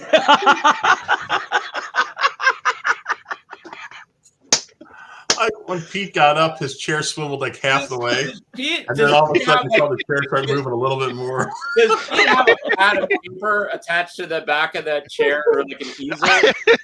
What? He like tears it off, and he's like, he's gonna. What? He just tears off the message. It's like a calendar back there. He just rips one off or something else on it. Next. Like those old-fashioned movies where it's like 100 pages, just like. Yeah, you're like a Bob Dylan video. Yes. Yeah, with the cards. Yeah.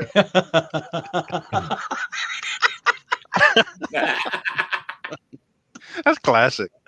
That is beautiful. Oh my god. And I do want to watch this one coming up soon. I'm gonna watch this. I love Rockstar. Have you ever seen that? And who has seen this? Oh, when I was a kid, yeah. Oh yeah. Yeah, I remember it. I haven't seen it though. Yeah, it's pretty cheap on Amazon, I think, on Blu-ray. But yeah, still one of those movies. I just love it. Thank God it's Friday. Do you know that King Thank Kong God. Lives on Amazon in the States is for the DVD $64.99. Wow. Shoot. Yeah. Wait, for which version? The DVD. The DVD. And this is Amazon.com too, not Of what? No, which version of the year? movie? King Kong Lives, Oh, the one from '86. 86, yeah. The one surgery where one.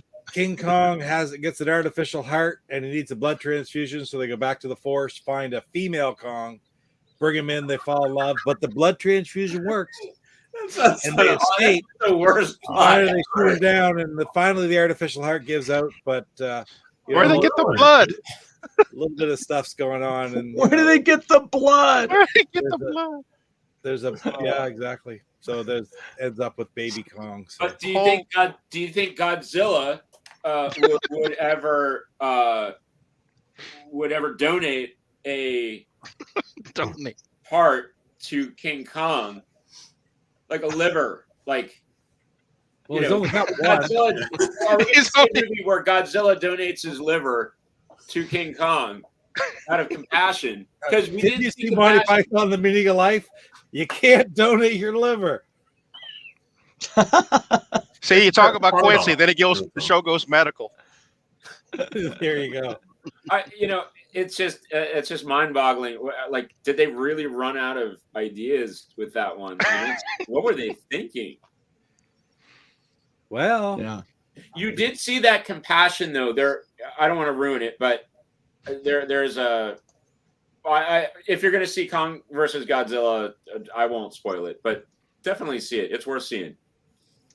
Yeah, they had good fight scenes in that movie. Yeah, really good. They do actually. You can get it used. You can get it. I guess you can get it new for $14.31. They've got King Kong and Son of Kong on DVD together. The two originals. I think just what? Oh, really? Oh, say that again. Which King Kongs? The first one, the one you watched, King Kong, and then Son of 30s. Kong, Oh, the okay. 33, both of them from Gotcha. 33. Yeah, they're quite available, it seems. But I was just something back at what Lance said. I think, Lance, you said that Sylvester Stallone made his debut uncredited in MASH in January of 1970. Not debut. It's just he's uncredited in the movie. He's uncredited, but he made his appearance because it really was a stepping stone for him, though, that film, because that was only on February 10th, 1970. So really only a couple weeks later, his breakthrough role in The Party at Kitty and Studs come out. So What? And he played stud. he played Stud, yeah. That one Played evidently stud. escaped me. You've never heard of The Party at Kitty and Stud? No, I never Stallone's have. First No, role but was that before a step Death from Race Rocky? 2000. Oh, before Death Race 2000? Oh, yeah. Okay, I remember that. Yeah, The Party at Kitty and Studs. You should watch for it. Is it on Blu-ray I don't know. I don't know. or I think it VHS? might be on Flipbook. Well, whoever owned that movie had to re-released it since Sylvester Stallone got, That's blew true. up as an actor. So there's got to be Yeah. copies floating around. Oh yeah. Well, I had 2 movies left. Does anyone else have any? Yeah, I got one. I've got 2. Oh, go ahead. Well, me, okay. Look at this one from 2000. Oh Movie that's yeah, on cable, The Replacements with Oh yeah. Keanu Reeves and Gene Hackman. great movie. 41% on Rotten Tomatoes. Really? So if you haven't, What did you think? I liked it. That's why I keep watching it, Okay. and that's why I own it. Okay, this is a multiple viewing movie. Okay, gotcha. Yeah, it's just one of those. Like I said, I'll flip around and okay, I haven't seen that in a while. Correct. So I dug it up for the show. So, stars Keanu Reeves, Gene Hackman, Jack Warden, and Jon Favreau. Directed by Howard Deutsch, who also did Grumpy Old Men, The Great Outdoors, The Odd Couple 2, and Pretty in Pink. He also did music videos for Billy Joel and Billy Idol. But most recently, he's directed a few episodes of Young Sheldon. So the guy's still working. Was that the Big Bang Theory spinoff? Yeah. Yeah. Mm-hmm. Movie was released on August 11th, 2000, with a budget of $50 million. The movie made $50,054,000. So not really successful. No. The tagline: "Pain heals, chicks dig scars, and glory lasts forever." Tagline of the movie. I just said that the other day. There you go. It was Jack Wharton's final film. He plays the team owner of the Washington Sentinels. After the movie, he retired and passed away 6 years later at 85 years old. Jack's known for the movies Heaven Can Wait, Being There, and Justice for All, and Brian's Song. Whose final film? Jack Warden. Jack Warden. Oh, Jack Warden. Yeah. He's also known for White Buffalo. That might. So they Yep. changed the name for Italy, huh? Yep. $199.99. Oh, good God. Well, it's an import. Can you even watch it? Is it zoned for America? I don't know. That would suck. You pay that money. It's like, wait a minute. Now I need a DVD player that costs $1,000 with Yeah. Actually, they're not that expensive. I have one.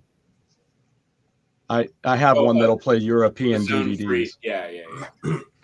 Yeah, because I bought a couple of Horselips DVDs that I did not know were European releases, and it only cost me like $35 or something. So. Jack Warden, used cars. He's in used cars. Yeah, used cars. Yes, Kurt Russell movie. good call. Yep. Yeah. That's a movie I'd like to own. You still see that on cable every once in a while. Quarterback role, Keanu Reeves.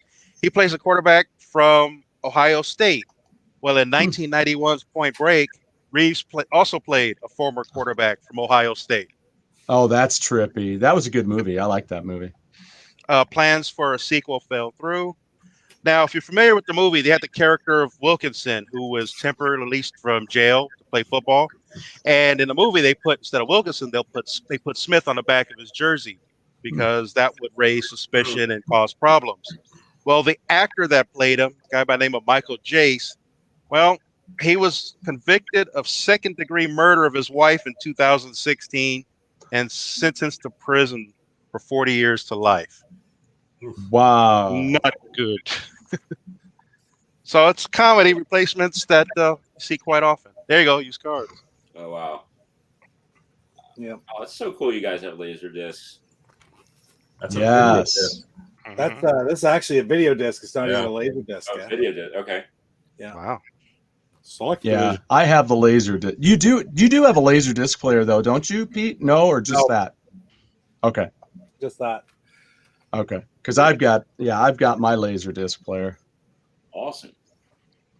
Yeah. But, I really like Keanu Reeves. Like when after Bill and Ted's, he was kind of typecast as that character. Mm-hmm.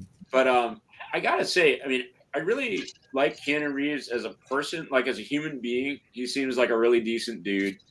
And Mm-hmm. you know, when you think about all the movies he's been in, they're all pretty enjoyable. I mean, you know, for the most part. I mean, they're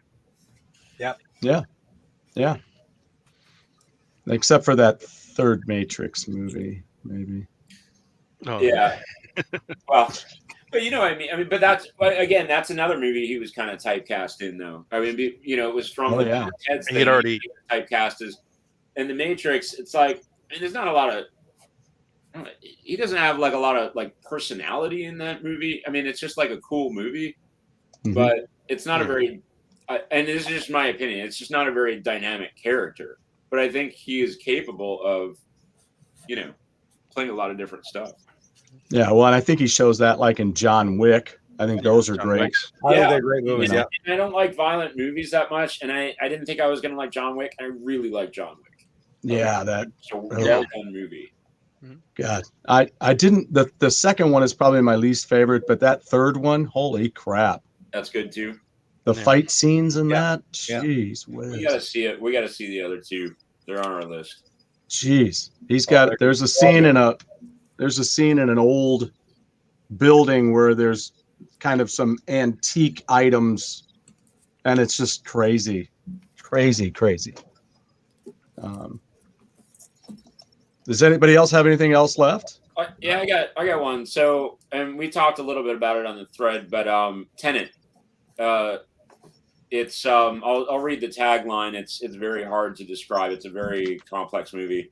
Armed with only one word, Tenet, and fighting for the survival of the entire world, a protagonist journeys through a twilight world of international espionage on a mission that will unfold in something beyond real time.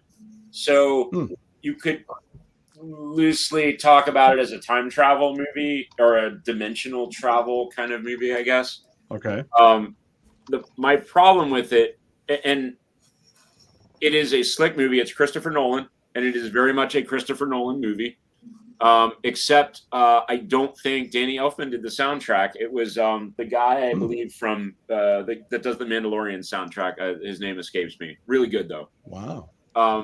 But the acting was great, and it had Denzel Washington's son, John David Washington, and then it had Robert Pattinson. They're the two kind of leads. Robert Pattinson, I didn't realize when we were seeing this. He was from Twilight series, which I haven't seen. I just know he's from there. He's the new Batman.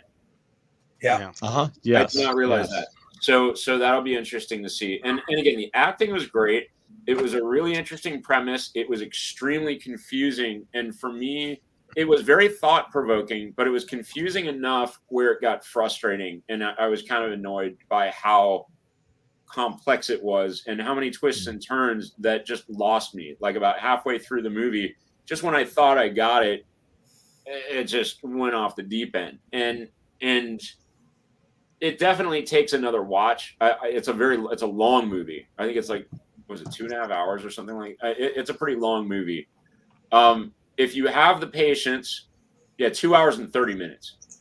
If you have the patience and a really good, you're able to follow these movies with these like complex paths that deviate. You know, you might like it. I can't say I liked it because I really didn't understand it enough. I know the basic premise and I got bits and pieces of it, but I think it's a movie that I'm going to have to watch again. And I don't know when I'm going to have 2.5 hours to watch it again. But you know, I love thought-provoking movies, and it's hard to compare it to the other movie that I saw, and the name of which just escapes me. We talked about it earlier. Anyway, the other movie I was talking about was also thought-provoking, but in a much different way, and in an endearing way. This was kind of this was just really, really hard. Midnight Special, Midnight Special, thank you. And that was thought-provoking in an endearing way, and you kind of like, you know, you want to know a little bit more. But this, it was just like it's pretty deep and a lot of twists and turns, too many for me. But I don't want to say it was a bad movie. It's just hard for me to recommend because it's like again, it was a little frustrating. But it was very slick. I mean, it was beautiful to watch. There were some great special effects. The kind of dimensional travel aspect was kind of cool, but it got to the point where I was lost. So check it out. I mean, if you love sci-fi movies, it's definitely a hardcore sci-fi kind of thriller movie. So Interesting. Yeah, I wish I could tell you more about it. If I understood more, but there's definitely it's a cool premise. Well, I've got 2 movies. I'll go ahead and I'll let Lance then finish up. All right. Well, I'll go first, and then we'll have you finish up the show, Lance. Okay. The last movie. I watched Vivo, which was an animated movie. It takes place first in Cuba and then it moves into Florida. I'm not even sure who made that movie, but it was pretty good. The story was really good. It was about this old man who's a singer, musician. He plays on the street, and he's got this little sidekick, this South American animal. I can't remember the name of it. But the little animal ends up going on this adventure to Florida to try to do something good for this guy that he was with all this time. It's like a musical too. There's a lot of songs in it. That's the guy who did what's Vivo? Vivo, look it up. It's made this year, 2021. Yeah, the main guy is Lin-Manuel Miranda. Isn't that the guy from Hamilton? Oh yeah. So he did the music. Zoe Saldana. Yeah. He Gloria Stefan. No, I think little animal guy. He's one of the voices in it. Well, he might have done the music. Is it a capybara? Yeah, that's it. It is? It is a capybara? Yep. Shut your mouth. Yeah, there it is. Nice. And most of the movie is the little animal and the little girl going on this adventure to try to meet up with this woman here. It's a pretty neat movie. Huh. To be honest, I'd never heard of it. I'd never heard of it either. I never heard of it. What is it on? Netflix. Netflix? Okay. Write that down. Huh. And the last movie was also a Netflix movie.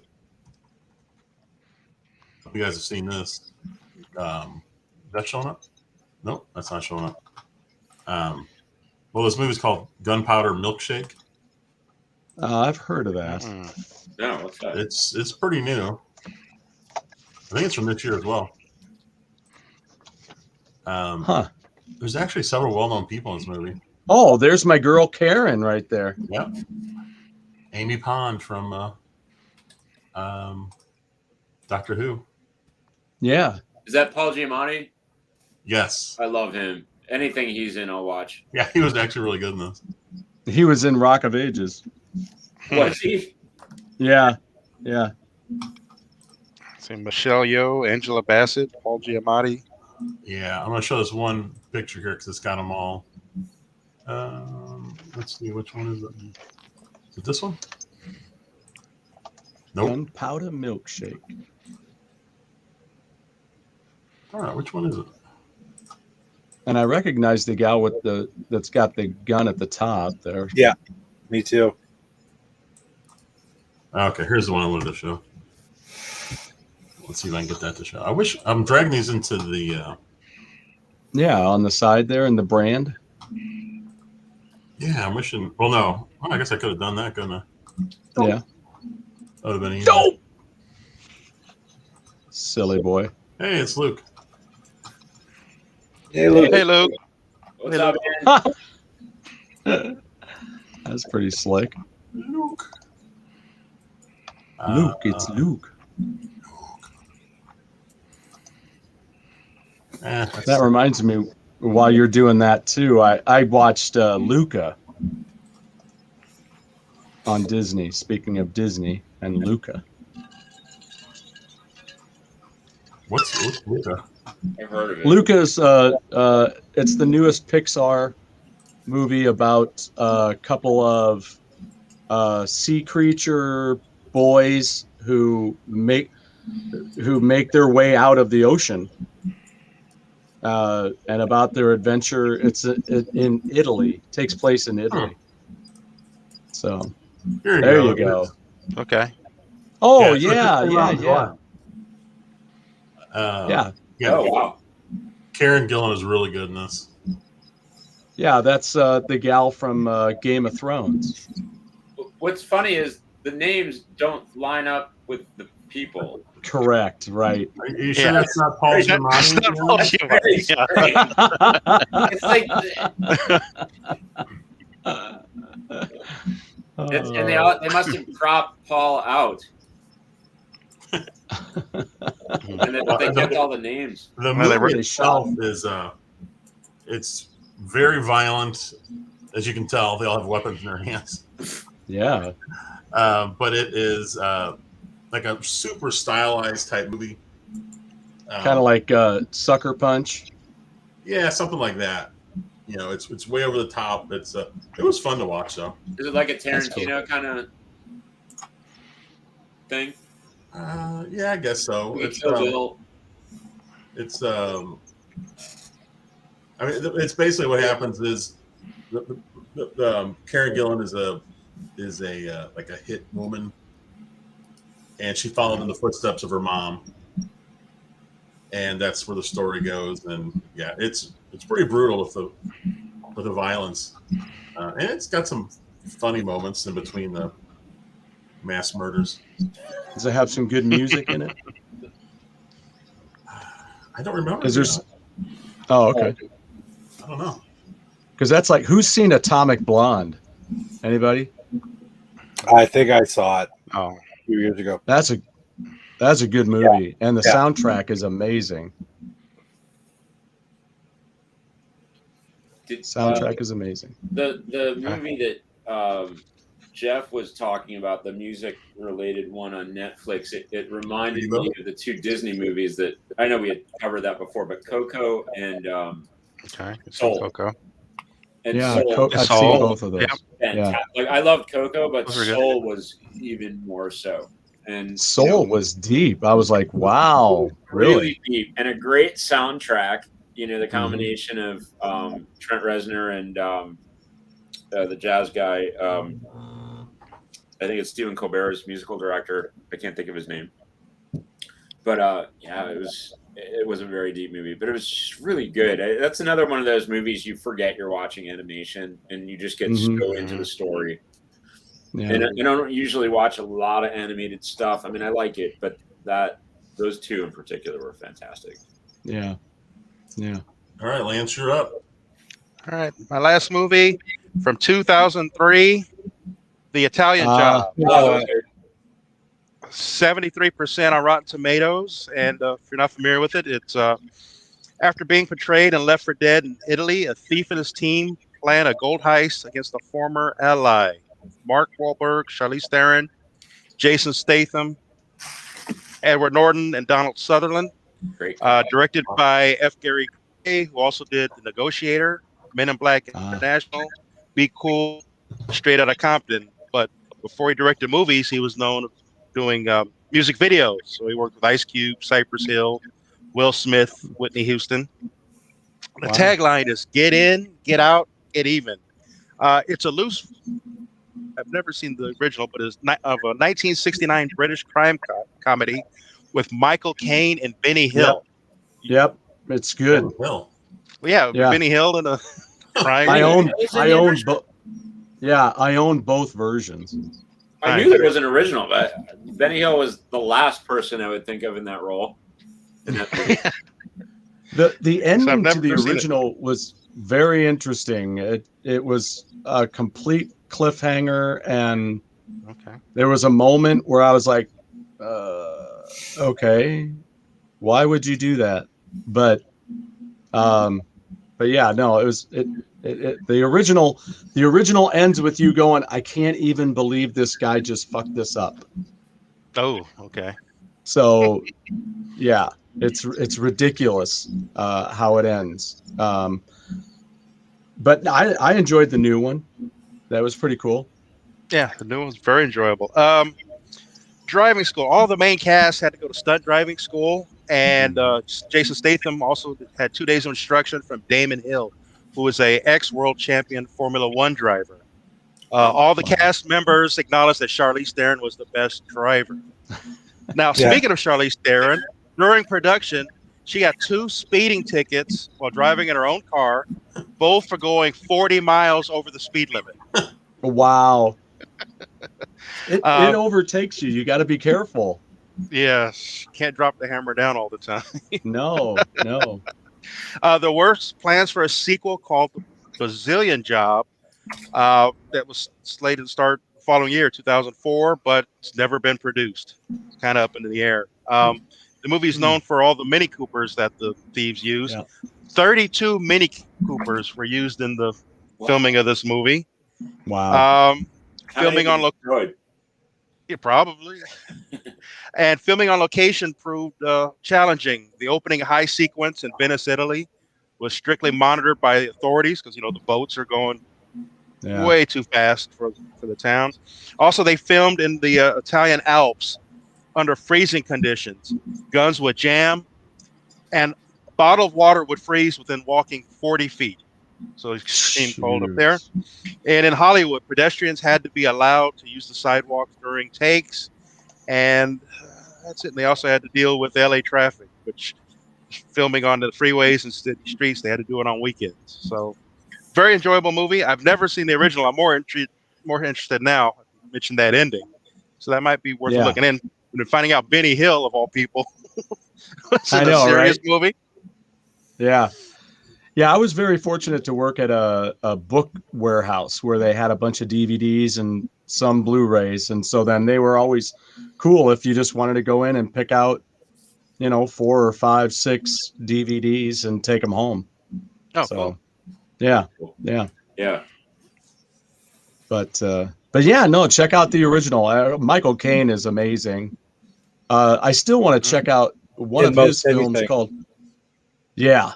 I want to check out, what's it called? The Ipcris Files? Yeah, I've heard of that. It was very James Bond, they say, without being a James Bond film.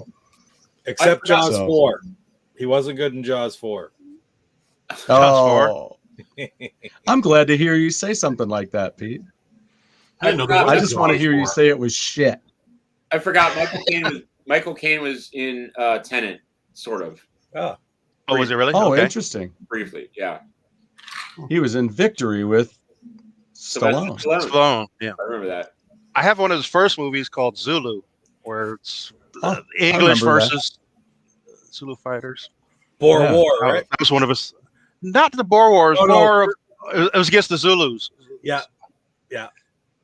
The one that's in all my war history is from Monty Python. So in The Meaning of Life, that's the where the officer loses a leg to a tiger, right?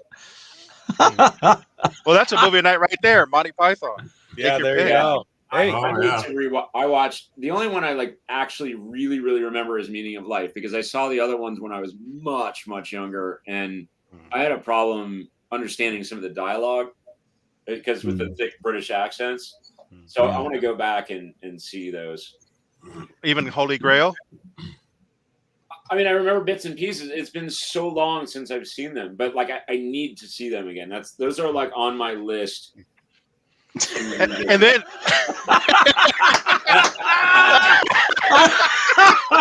I was like, is it going to say something different? I'm not sure. What are you talking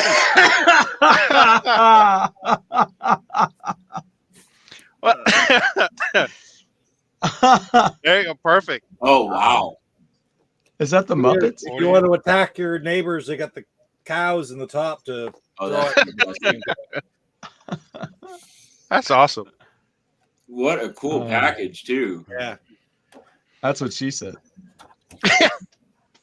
And then with Monty Python, you can also do periphery movies like Time Bandits. Oh, I love Time Bandits. We just saw that again fairly recently. That movie holds up. Fantastic. Yeah. All the Baron Munchausen? Yes. Baron von Munchausen. Film stuff, Brazil. Oh, look at that. Benny Hill was in Chitty Chitty Bang Bang, too. Wow. Awesome. Who Okay. wrote Chitty Chitty Bang Bang? The original story. Bond. Bond related. Ian Broccoli. Fleming. Ian Fleming. Broccoli. Yes. Ian Fleming, and then it was done. It was a broccoli movie too. Yes. Chopping broccoli. Yeah. So it was a chopping broccoli. Yeah. Yeah, that really surprised me. I remember when I found that out, and I was like, That's awesome. yeah. Yeah. There was I had shoot. Why can't I remember? I had one other movie that I didn't. Oh, I just watched Up in Smoke. But with Cheech and Chong.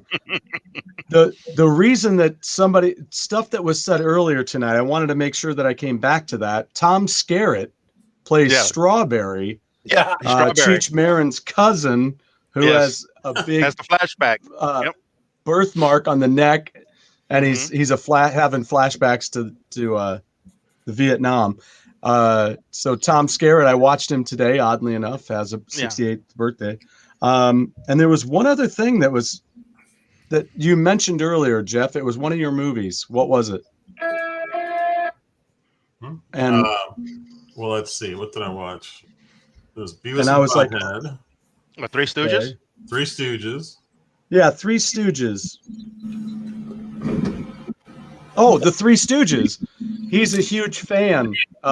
Mel Gibson's character is a huge Three Stooges fan in the Lethal Weapon movies. Really? Yeah. Yes. Yeah, because he goes, "Hey Mo," and he starts slapping guys around. Yeah, exactly. Yeah. That's great. Yeah, I love Lethal Weapon. So anyway, there, good. I'm glad I remembered what they were. Dude, did you speaking of Cheech and Chong, and I found out this recently, there was a scene where there was some guitar. And yes. It was I was watching the chair. Yeah. Yes. Yeah, I was waiting for the chair to turn too. As the chair turns. But in one of the Cheech and Chong movies, I think it was Cheech and Chong's next movie, Steve Lukather from Toto actually plays this solo. There's this like really horrible solo in there. Wow. And it's kind of like Foxy Lady a little bit, but just some like really bad stuff. And the backstory of it was, because I just listened to his audiobook, that he had just bought a guitar with a Floyd Rose tremolo, like the double locking, tremolo.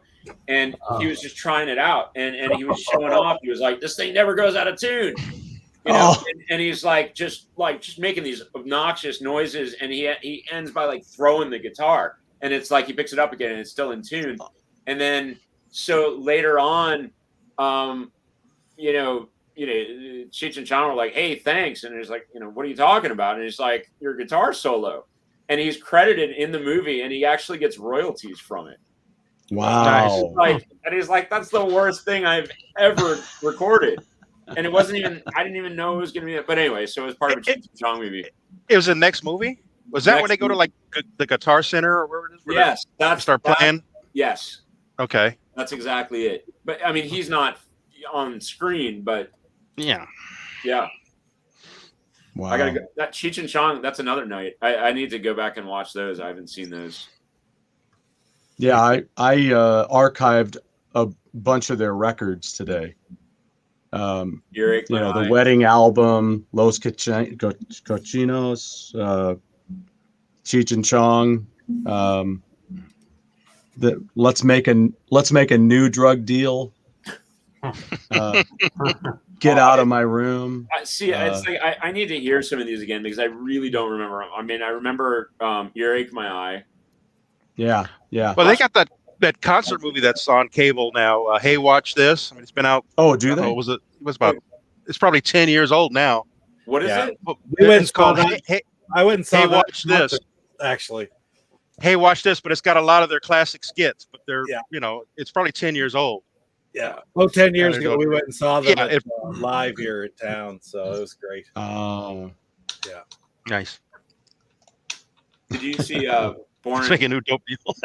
Born in East LA? Let's make a dope deal. Born in East LA was the first And movie. our first contestant is Dave. Dave, to win this pot, you just have to answer this question. What is your name? Let's make it. Yeah. 3 seconds, Dave. What's your name? They talked about that on the That's right. Up in Smoke DVD. They talk about how they did that original Dave skit and how it happened accidentally, and then they just would crack the shit up when they'd listen to it afterward. And but it was a complete mistake. Mistake the way it happened. Hey, see, And he was locked and out, was, wasn't he? yeah, and Cheech was actually like getting frustrated with him as he was doing it, because he's like, wait, what? Because he goes, Tommy's like, I'm looking at the tape player, and I'm like, is the tape player running? Is it working? And in the meantime, he's outside the door going, hey, he goes, is Dave there or whatever? And then he's like, what? And then he just all gets all blown out of proportion because he's literally trying to figure out if the tape player is working. So it's a mistake, but great humor. That's one of those skits that, you know, if you were really into them at any time, that's one that you mentioned. That one and Fifi. Do you know the link between Cheech and Chong and Van Halen? No. Album title. Van Halen album title. Direct link to Cheech and Chong. Wow. And ironically, I didn't realize it's the same movie, next movie, that Steve Lukather had that part in. Oh. What is it? The license plate was OU812. In the Oh my scene where God. Red steals a Ferrari from the Comedy Store, the license plate on the car is OU812, which Van Oh Halen my gosh. for their album of the same name. Yeah. Wow. That's the only Van Halen tour I think I saw. That's the only one I didn't see, sadly. That was the Monsters of Rock. Oh, Michael Winslow. Yes. Yeah. That's the welfare office. Michael He popped Winslow's up again. awesome. You know, I thought about this earlier and forgot to mention Michael Winslow, Police Academy, and then he's in this one as well. But he's on AGT last night. America's Got Talent. Yeah, and he was great. Oh, was Did you see? I saw the trailer for it, and he did this like simulated radio station, like flipping radio stations and music. Is that what he did? That's on there? not the one I saw, but it was a little different last night, a little more flat. I really don't know. I watched the clips on YouTube afterwards, because actually there's a person from this area who used to play in this little rinky-dink town who's on it right now. Oh, which wow. is very kind of bizarre. Like, you know, Michael Winslow, and they got Keith Apocary's on there, who I enjoy him too. Wow. It was all right. But yeah, the girl who I can't remember what she went by, but bigger girl just friggin' wailed like a Janis Joplin type tune. She's good. She's really good around here, but we've watched her in the basement bars here in this little rinky-dink town. There she is on AGT last night. Anyway, but Michael Winslow was also on it. I really don't know what the results were in the quarterfinals last night. Okay, so his qualifier, like the initial one, was he did this skit. And again, I don't watch the show regularly, but I happen to see this clip where he was basically like famous like rock songs throughout time are pretty easily identifiable in like a couple seconds. Like, you know, just legendary sounds. Like, so he would do these song clips, but he would do it as he was simulating changing the dial on a radio station with all the static and everything. Oh, wow. And then he would go in and mimic the song, including Hendrix, where he had this like, you know, fuzz face, like distortion sound and stuff like that. And everybody was like, oh, and he literally just mic dropped and he just walked away. And they were like, yeah, he's going on to the next round. It's like, where has this guy been for, you know? And, since 87 or whatever. Yeah, it's worth seeing that qualifying video. It's pretty short. It's really, really cool though. Yeah. He's so talented. I'll take a look. He is amazing. Now that was that photo. That was from the next movie, right?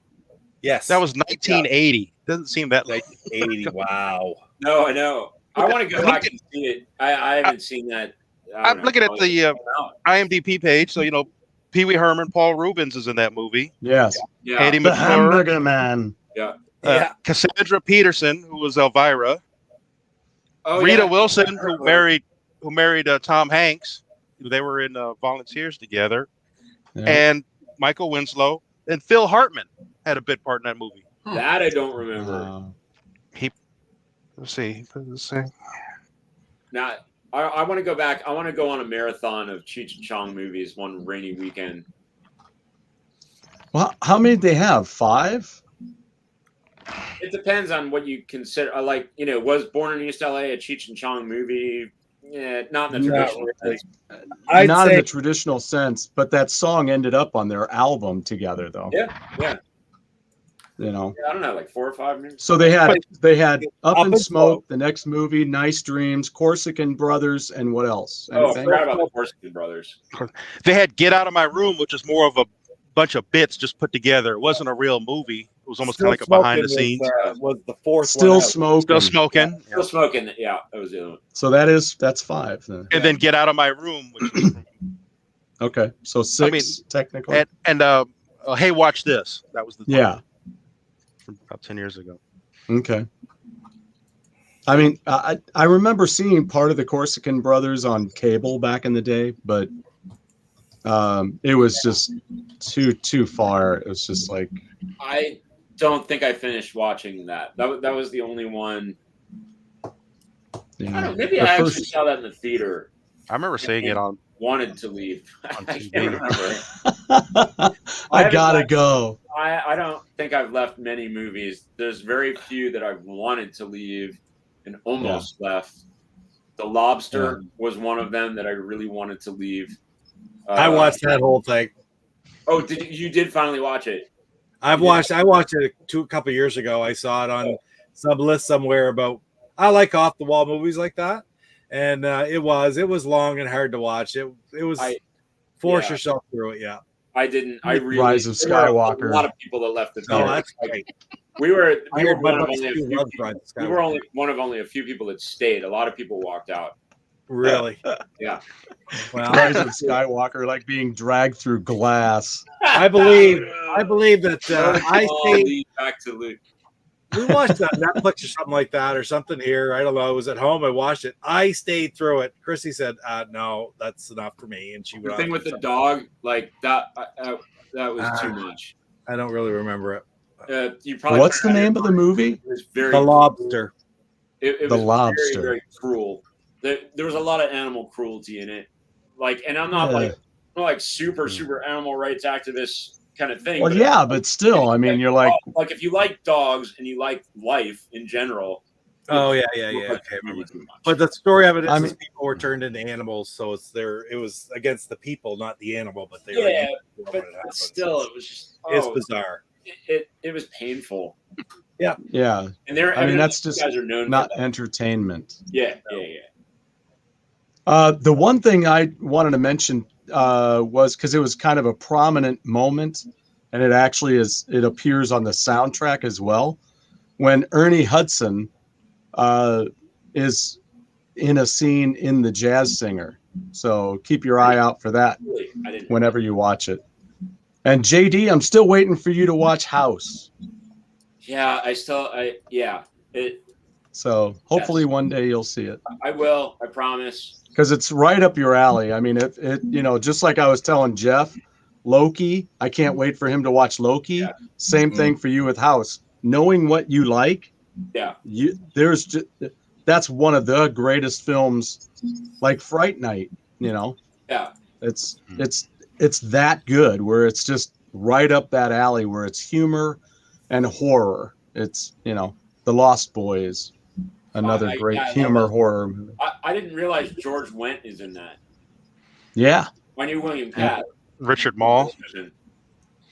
Cool. Yeah, it's on my list. I will. Yeah, it's a great one. I still want to watch the 4th one now that I know that William Catt was in that one. Oh, really? Yeah, the 2nd one, though, not worth a shit. Never knew anything about the 3rd one, and I didn't know anything about this 4th one, but it's got William Catt in it again, so I'm like, well, I want to watch it, see if it's good. So Cool. Hey, Pete, Well, shall we call it? how hot's it getting in that house, Pete? What are we going to call it? It's hot. Oh, so did you lose your AC? You look like you're He's starting all to melt. red. Yeah. Well, that's when the power went out. Was I just had too much running or whatever, and my AC's down. So we had some I bad just storms here. We had some bad storms approaching. I have like power backup down here, but Oh yeah. I don't know. I mean, I could open the door and the house could be gone. I in the basement. I don't know. Are you waiting for the show to end to turn your AC back on? Yeah, I think so. It'll be time to go to bed by then anyway. It's almost it's 11:30 my time, right? Right. Yeah, that's true. Right. Oof. All right, let's we can end it here. Ta-da, ta-da. Another movie night. Nice. Thanks, everyone. That's awesome. That was a good one. It was a good time. Yeah. There we go.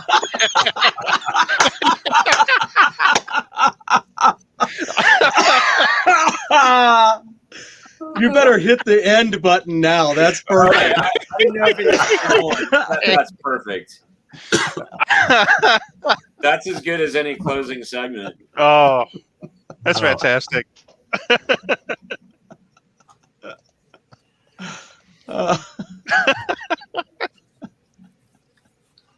So, all right, we'll end it there.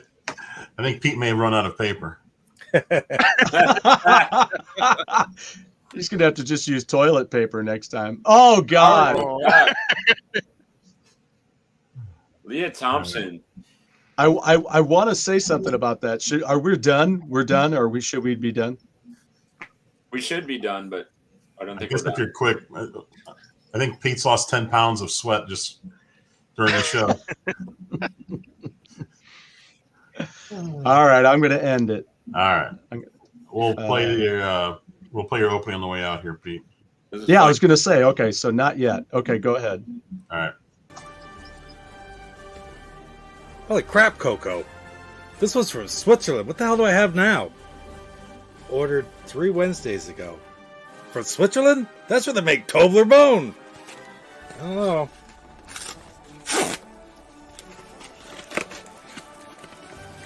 Oh my God. Damn you, GoGameGo!